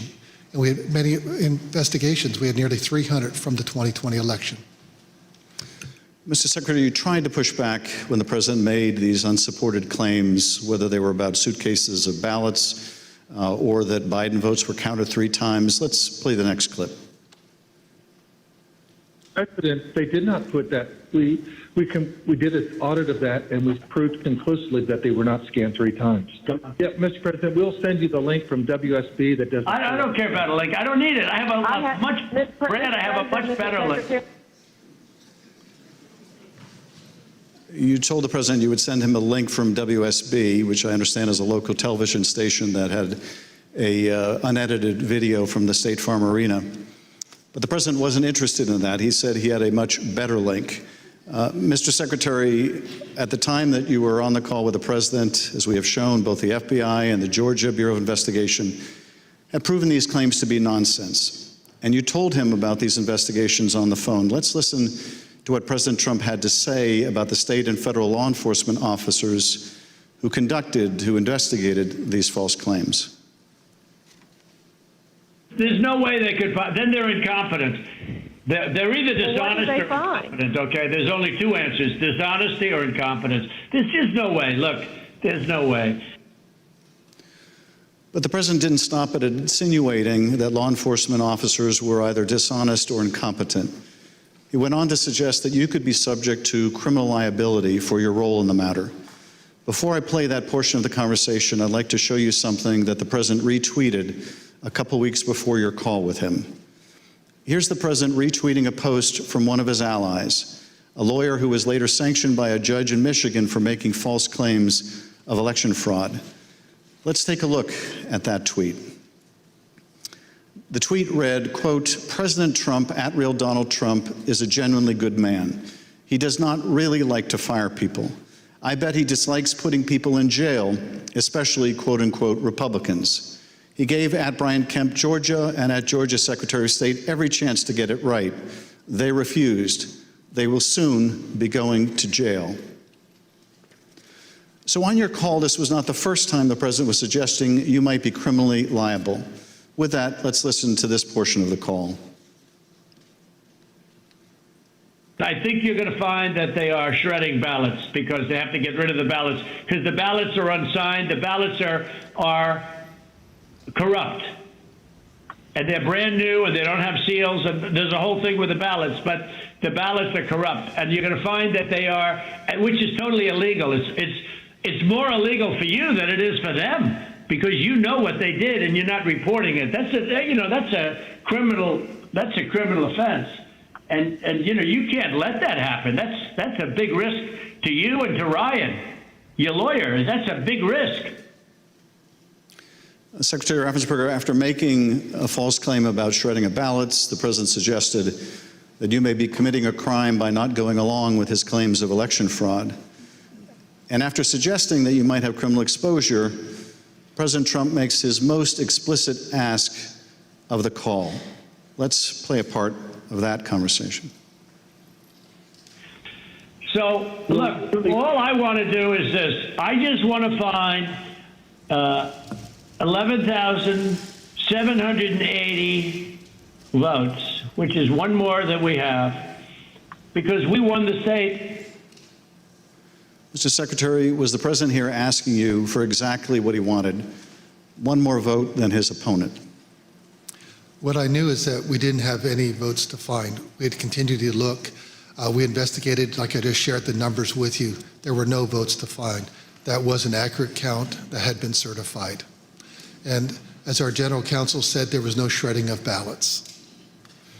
Mr. Secretary, after making this request, the president then goes back to the danger of having you deny these allegations of fraud. Let's listen to that part of the clip. And I watched you this morning, and you said Well, there was no criminality, but I mean, all of this stuff is very dangerous stuff. When you talk about no criminality, I think it's very dangerous for you to say that. Secretary Raffensperger, you wrote about this in your book, and you said, quote, "I felt then and still believe today that this was a threat. Others obviously thought so too, because some of Trump's more radical followers have responded as if it was their duty to carry out this threat. Please tell us what you, your wife, even your daughter-in-law experienced regarding threats from Trump's more radical followers." Well, after the election, my email, my cell phone was doxxed, and so I was getting text all over the country, and then eventually my wife started getting the text, and hers typically came in as sexualized texts, which were disgusting. You have to understand that Trish and I, we met in high school, we've been married over 40 years now, and so they started going after her, I think, just to probably put pressure on me. Why don't you just quit, walk away? And so that happened. And then some people broke into my daughter-in-law's home, and my son has passed, and she's a widow and has 2 kids. And so we're very concerned about her safety also. And Mr. Secretary, why didn't you just quit and walk away? Because I knew that we had followed the law and we had followed the Constitution. And I think sometimes moments require you to stand up and just take the shots when you're doing your job. And that's all we did. You know, we just followed the law and we followed the Constitution. And at the end of the day, President Trump came up short. But I had to be faithful to the Constitution. And that's what I swore an oath to do.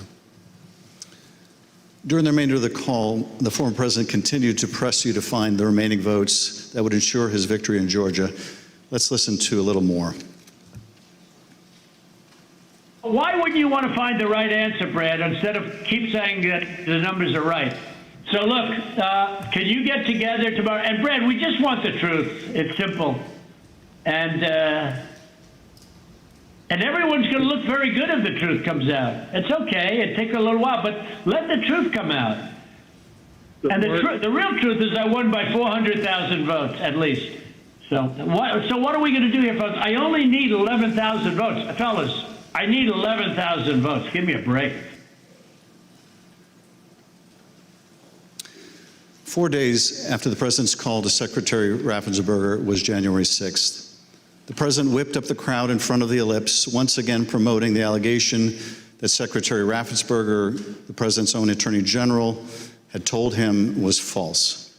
Here he is on the ellipse. In Fulton County, Republican poll watchers were ejected, in some cases physically, from the room under the false pretense of a pipe burst. Water main burst, everybody leave, which we now know was a total lie.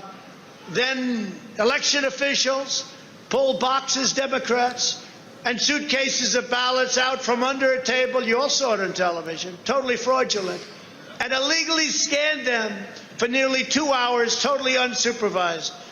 Tens of thousands of votes. This act coincided with a mysterious vote dump of up to 100,000 votes for Joe Biden, almost none for Trump. Oh, that sounds fair. That was at 1:34 a.m. Mr. Secretary, Mr. Sterling, I want to thank you for your service to the state of Georgia and to the country. Speaker Bowers, likewise, I want to thank you for your service to the state of Arizona and to the country. You have served not only your home states, but our nation and our democracy. Mr. Chairman, I yield back. Thank you, Mr. Schiff. I thank the witnesses for joining us today. You are now dismissed.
I now welcome our final witness this afternoon.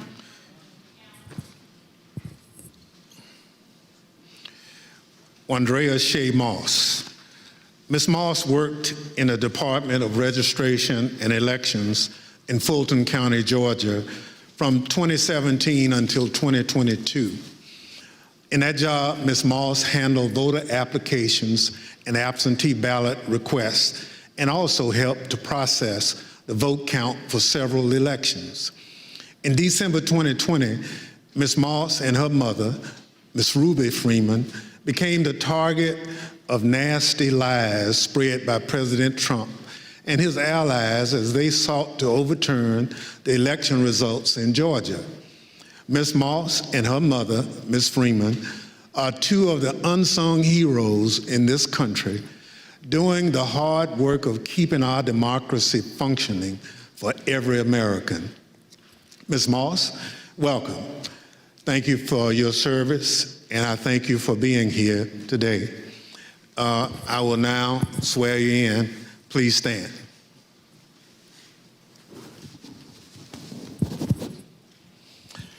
Do you swear or affirm on the penalty of perjury that the testimony you're about to give is the truth, the whole truth, and nothing but the truth, so help you God? Thank you. Please be seated. Let the record reflect that the witness answered in the affirmative. Ms. Moss, thank you very much for being here today. I understand that you are here along with your mother today. Would you like to introduce your mama?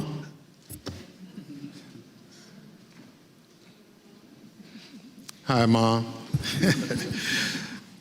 Ms. Moss, today we'll be asking you about some of the threats that you received following the 2020 election. Since you've been an election worker for over 10 years, I want to ask you, in your decade of service, had you ever experienced threats like these before?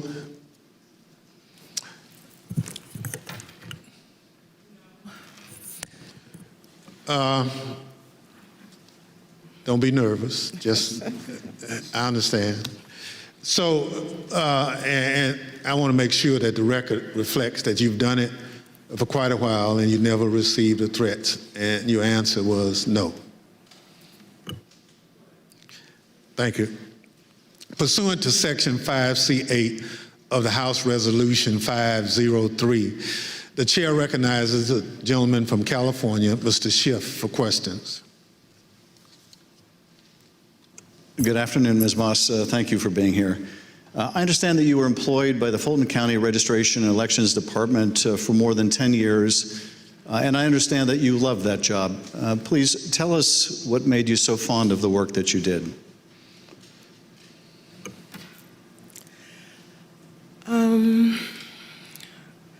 Well, I've always been told by my grandmother how important it is to vote, and how people before me, a lot of people, older people in my family, did not have that right.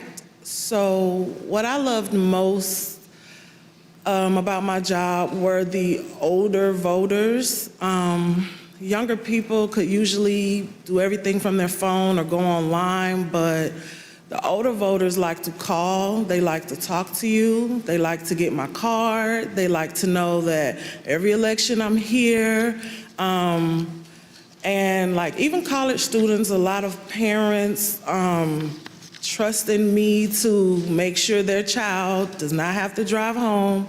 They'll get an absentee ballot, they can vote, and I really found pleasure in that. I liked being the one that, you know, if someone can't navigate my voter page, or, you know, they want a new precinct card and they don't have a copy machine or a computer or all of that, I could put it in the mail for them. I was excited always about sending out all the absentee ballots for the elderly, disabled people. I even remember driving to an hospital to give someone her absentee application. That's what I love the most. So you really enjoyed helping people vote and participate, and that was something, the right to vote that your grandmother taught you was precious. Yes.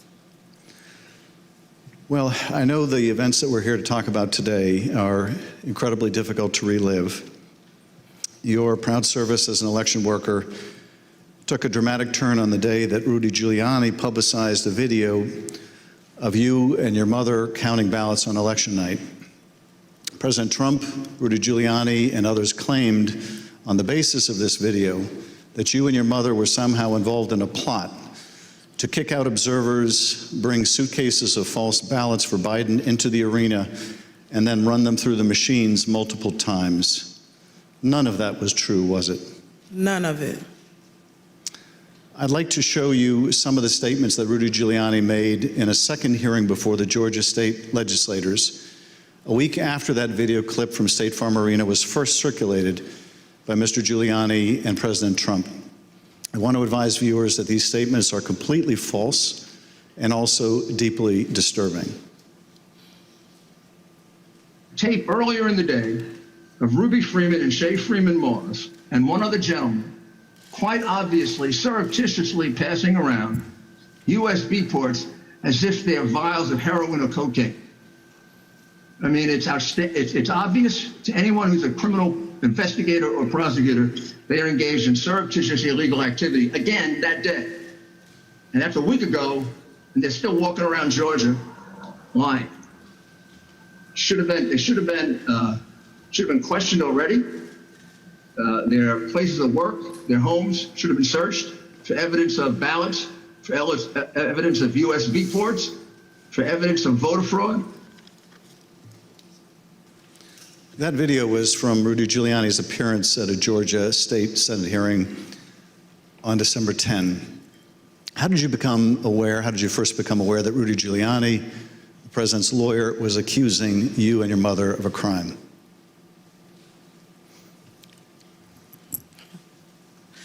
I was at work, like always, and the former chief, Mr. Jones, asked me to come to his office. And when I went to his office, the former director, Mr. Barron, was in there, and they showed me a video on their computer. It was just like a very short clip of us working at State Farm, and it had someone on the video like talking over the video, just saying that we were doing things that we weren't supposed to do, just lying throughout the video. And that's when I first found out about it. And were there social media posts that they showed you responding to those false claims? Well, when I saw the video, of course, the first thing that I said was like, why? Why are they doing this? What's going on? And they, just told me that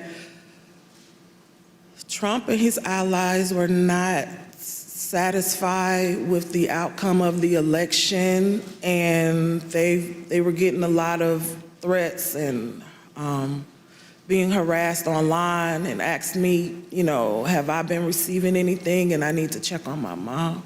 And I told them, I was like, where have they, where have you been getting these threats? I don't believe I have any. And Mr. Jones told me, like, they're attacking his Facebook, and I don't really use Facebook. I have one, so I went to the Facebook app, and I'm just kind of panicky at this point because this has never happened to me, and my mom is involved, and I'm like her only child. So I'm just asking him, like, well, where are the messages? All I see is the feeds. Like, how do you get to the messages? And he said, it's another icon on your phone that says Messenger. And I went to that icon, and it was just a lot of horrible things there. And those horrible things, did they include threats? Yes, a lot of threats, wishing death upon me, telling me that, you know, I'll be in jail with my mother, and saying things like, be glad it's 2020 and not 1920. That's, yeah. Were a lot of these threats and vile comments racist in nature? A lot of them were racist. A lot of them were just hateful. But yes, sir. In one of the videos we just watched, Mr. Giuliani accused you and your mother of passing some sort of USB drive to each other. What was your mom actually handing you on that video? A ginger mint. It wasn't just Rudy Giuliani. We heard President Trump make these false allegations repeatedly during his call with Secretary Raffensperger. Let's listen to a portion of what he had to say about you and your mother. We had at least 18,000, that's on tape. We had them counted very painstakingly, 18,000 voters having to do with Ruby Freeman. She's a vote scammer, a professional vote scammer and hustler. Donald Trump attacked you and your mother using her name 18 times on that call. 18 times. Ms. Moss, can you describe what you experienced listening to former President Trump attack you and your mother in a call with the Georgia Secretary of State? I felt horrible. I felt like it was all my fault. Like, if I would have never decided to be an elections worker, like, I could have done anything else, but that's what I decided to do. And now people are lying and spreading rumors and lies and attacking my mom. I'm her only child. Going to my grandmother's house. I'm her only grandchild. And my kid. It's just, I felt so bad. I just felt bad for my mom, and I felt horrible for picking this job and being the one that always wants to help and always there and never missing not one election. I just felt like it was my fault for putting my family in this situation.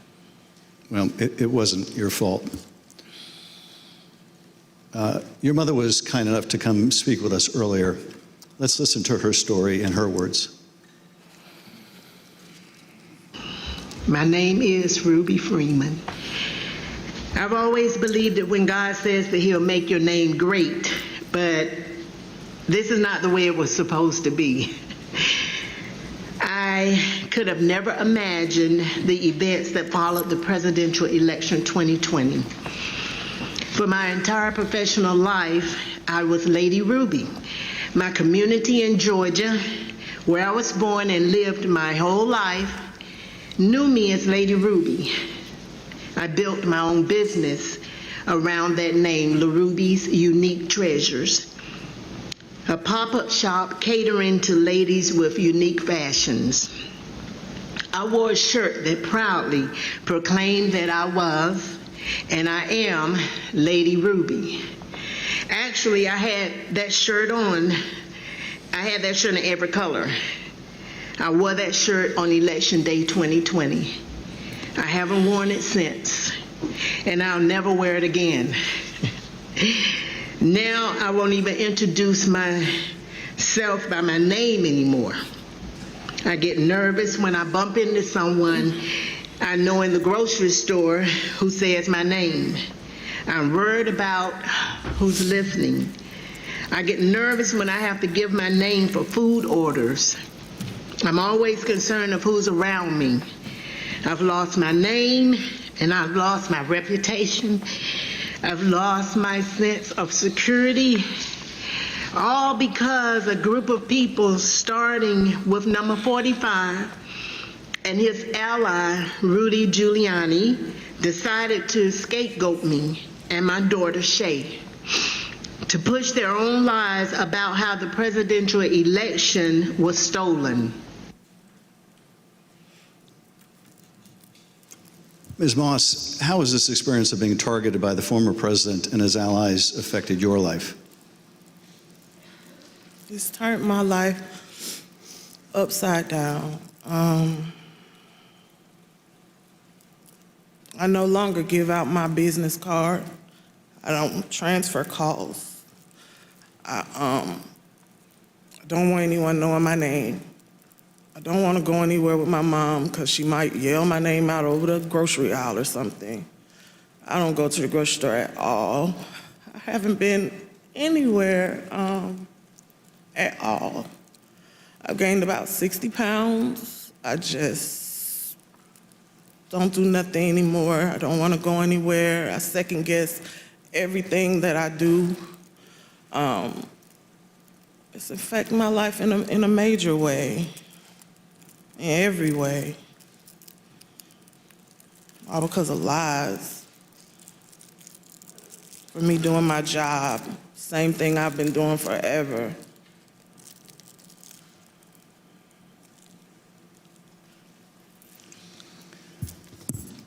Your mother also told the Select Committee about how she had to leave her own home for her safety and go into hiding after the FBI told her that it would not be safe for her there before January 6th and until the inauguration. Let's listen to a clip of her story in her own words. Around the week of January 6th, the FBI informed me that I needed to leave my home for safety.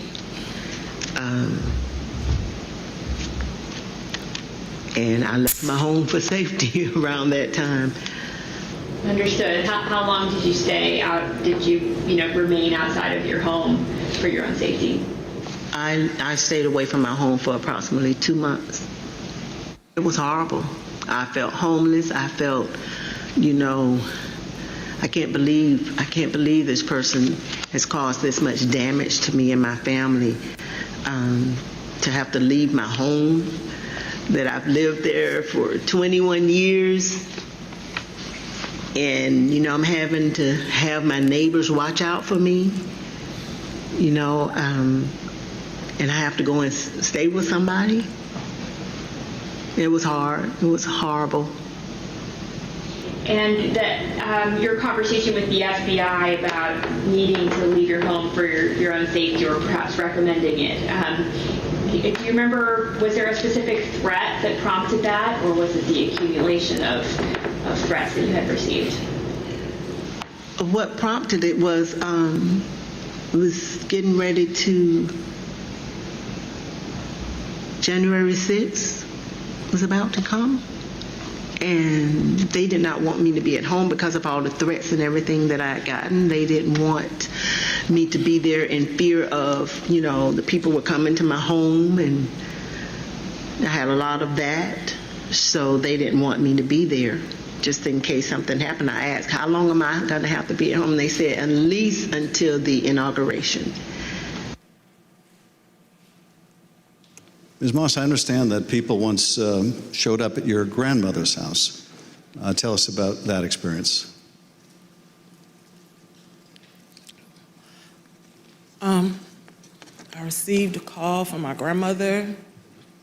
This woman is my everything. I've never even heard her or seen her cry ever in my life. And she called me screaming at the top of her lungs, like, Shay, oh my God, Shay, just freaking me out, saying that there were people at her home and they knocked on the door, and of course she opened it and seeing who was there, who it was, and they just started pushing their way through, claiming that they were coming in to make a citizen's arrest.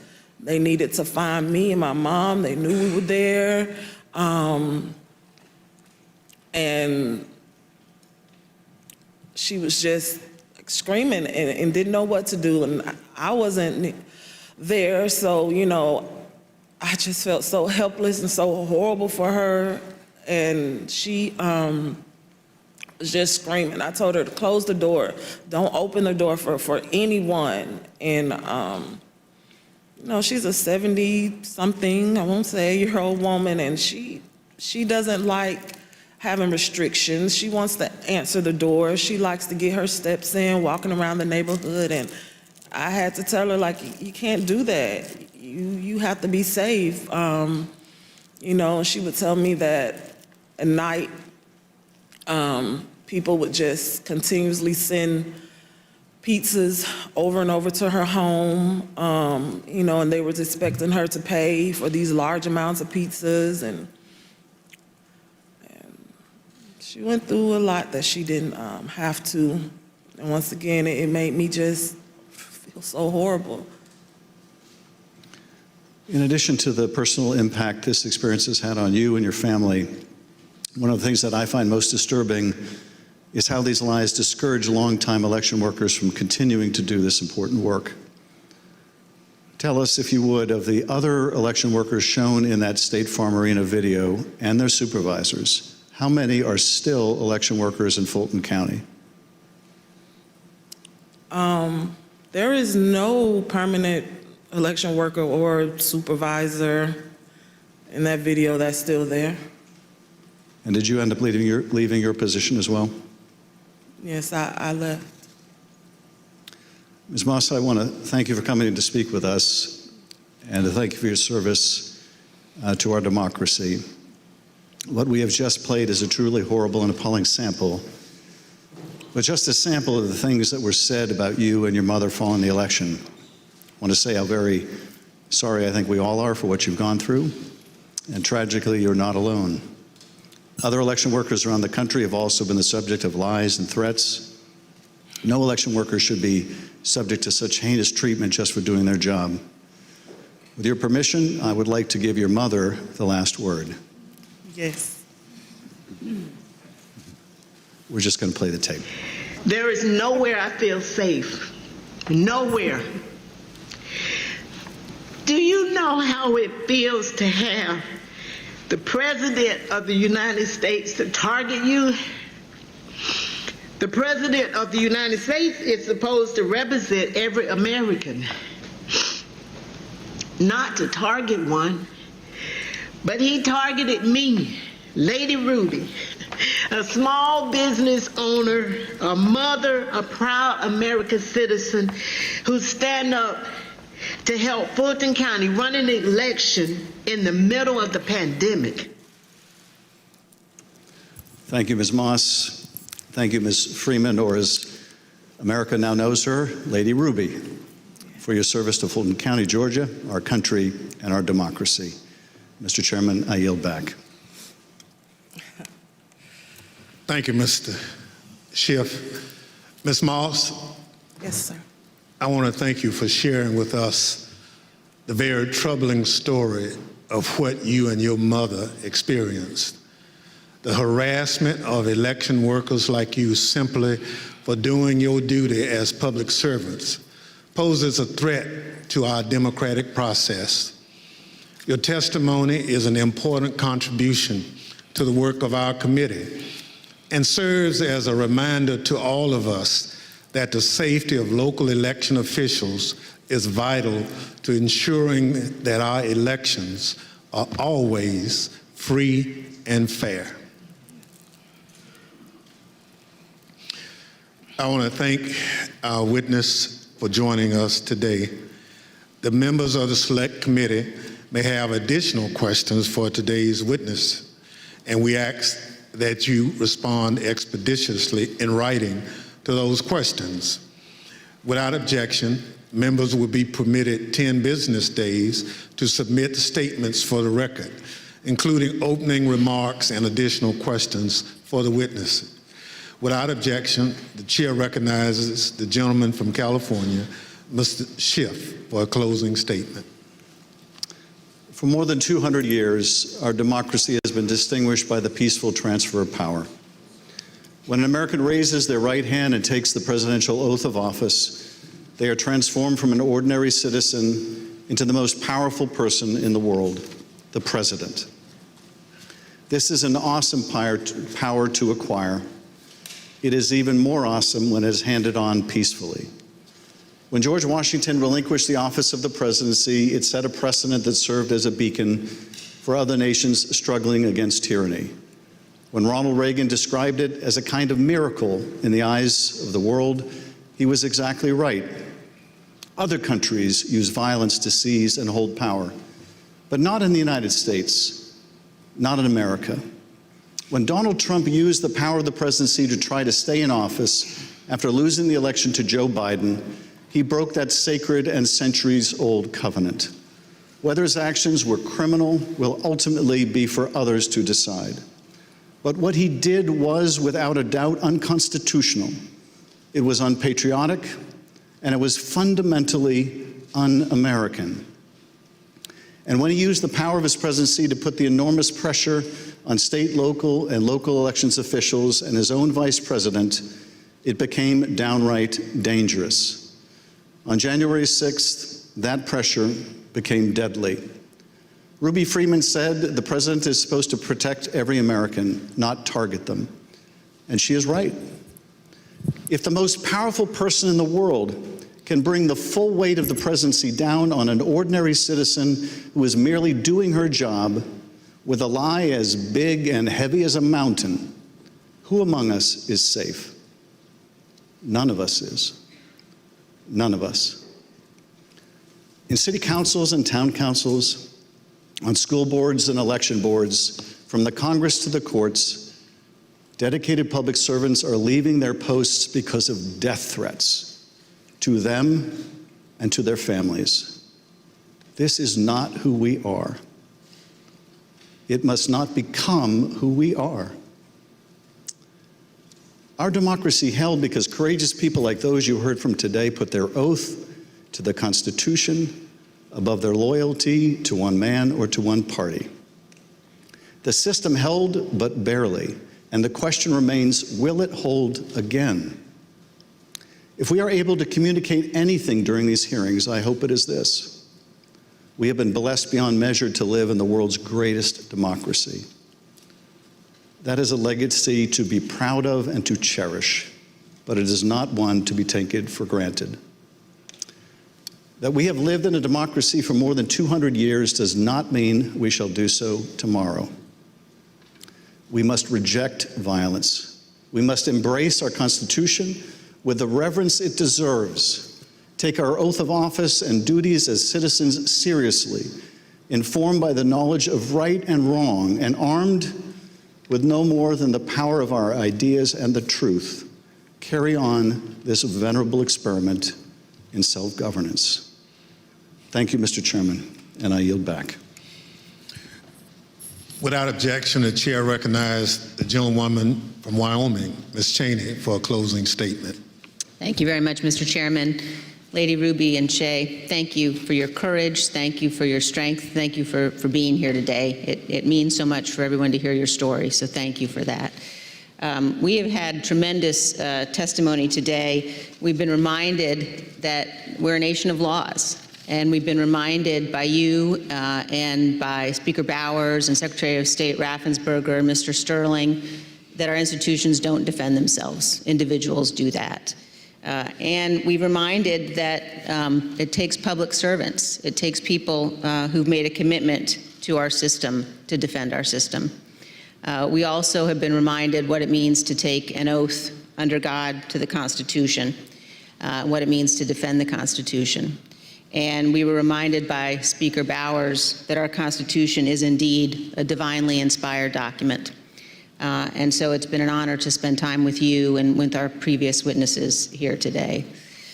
To date, more than 30 witnesses called before this committee have not done what you've done, but have invoked their Fifth Amendment rights against self-incrimination. Roger Stone took the Fifth, General Michael Flynn took the Fifth, John Eastman took the Fifth. Others, like Steve Bannon and Peter Navarro, simply refused to comply with lawful subpoenas, and they have been indicted. Mark Meadows has hidden behind President Trump's claims of executive privilege and immunity from subpoenas. We're engaged now in litigation with Mr. Meadows.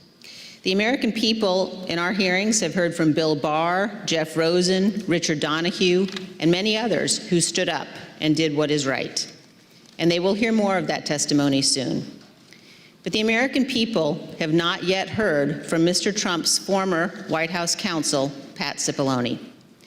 Our committee is certain that Donald Trump does not want Mr. Cipollone to testify here. Indeed, our evidence shows that Mr. Cipollone and his office tried to do what was right. They tried to stop a number of President Trump's plans for January 6th. Today and in our coming hearings, you will hear testimony from other Trump White House staff explaining what Mr. Cipollone said and did, including on January 6th. But we think the American people deserve to hear from Mr. Cipollone personally. He should appear before this committee, and we are working to secure his testimony. Thank you, Mr. Chairman. I yield back. People answer the call to public service in such different ways. Some run for office. Some volunteer to make sure their neighbors can get to their voting locations. Some work at polling sites to help Election Day go smoothly. Some look into problems to guarantee our elections are secure and accurate, just to name a few.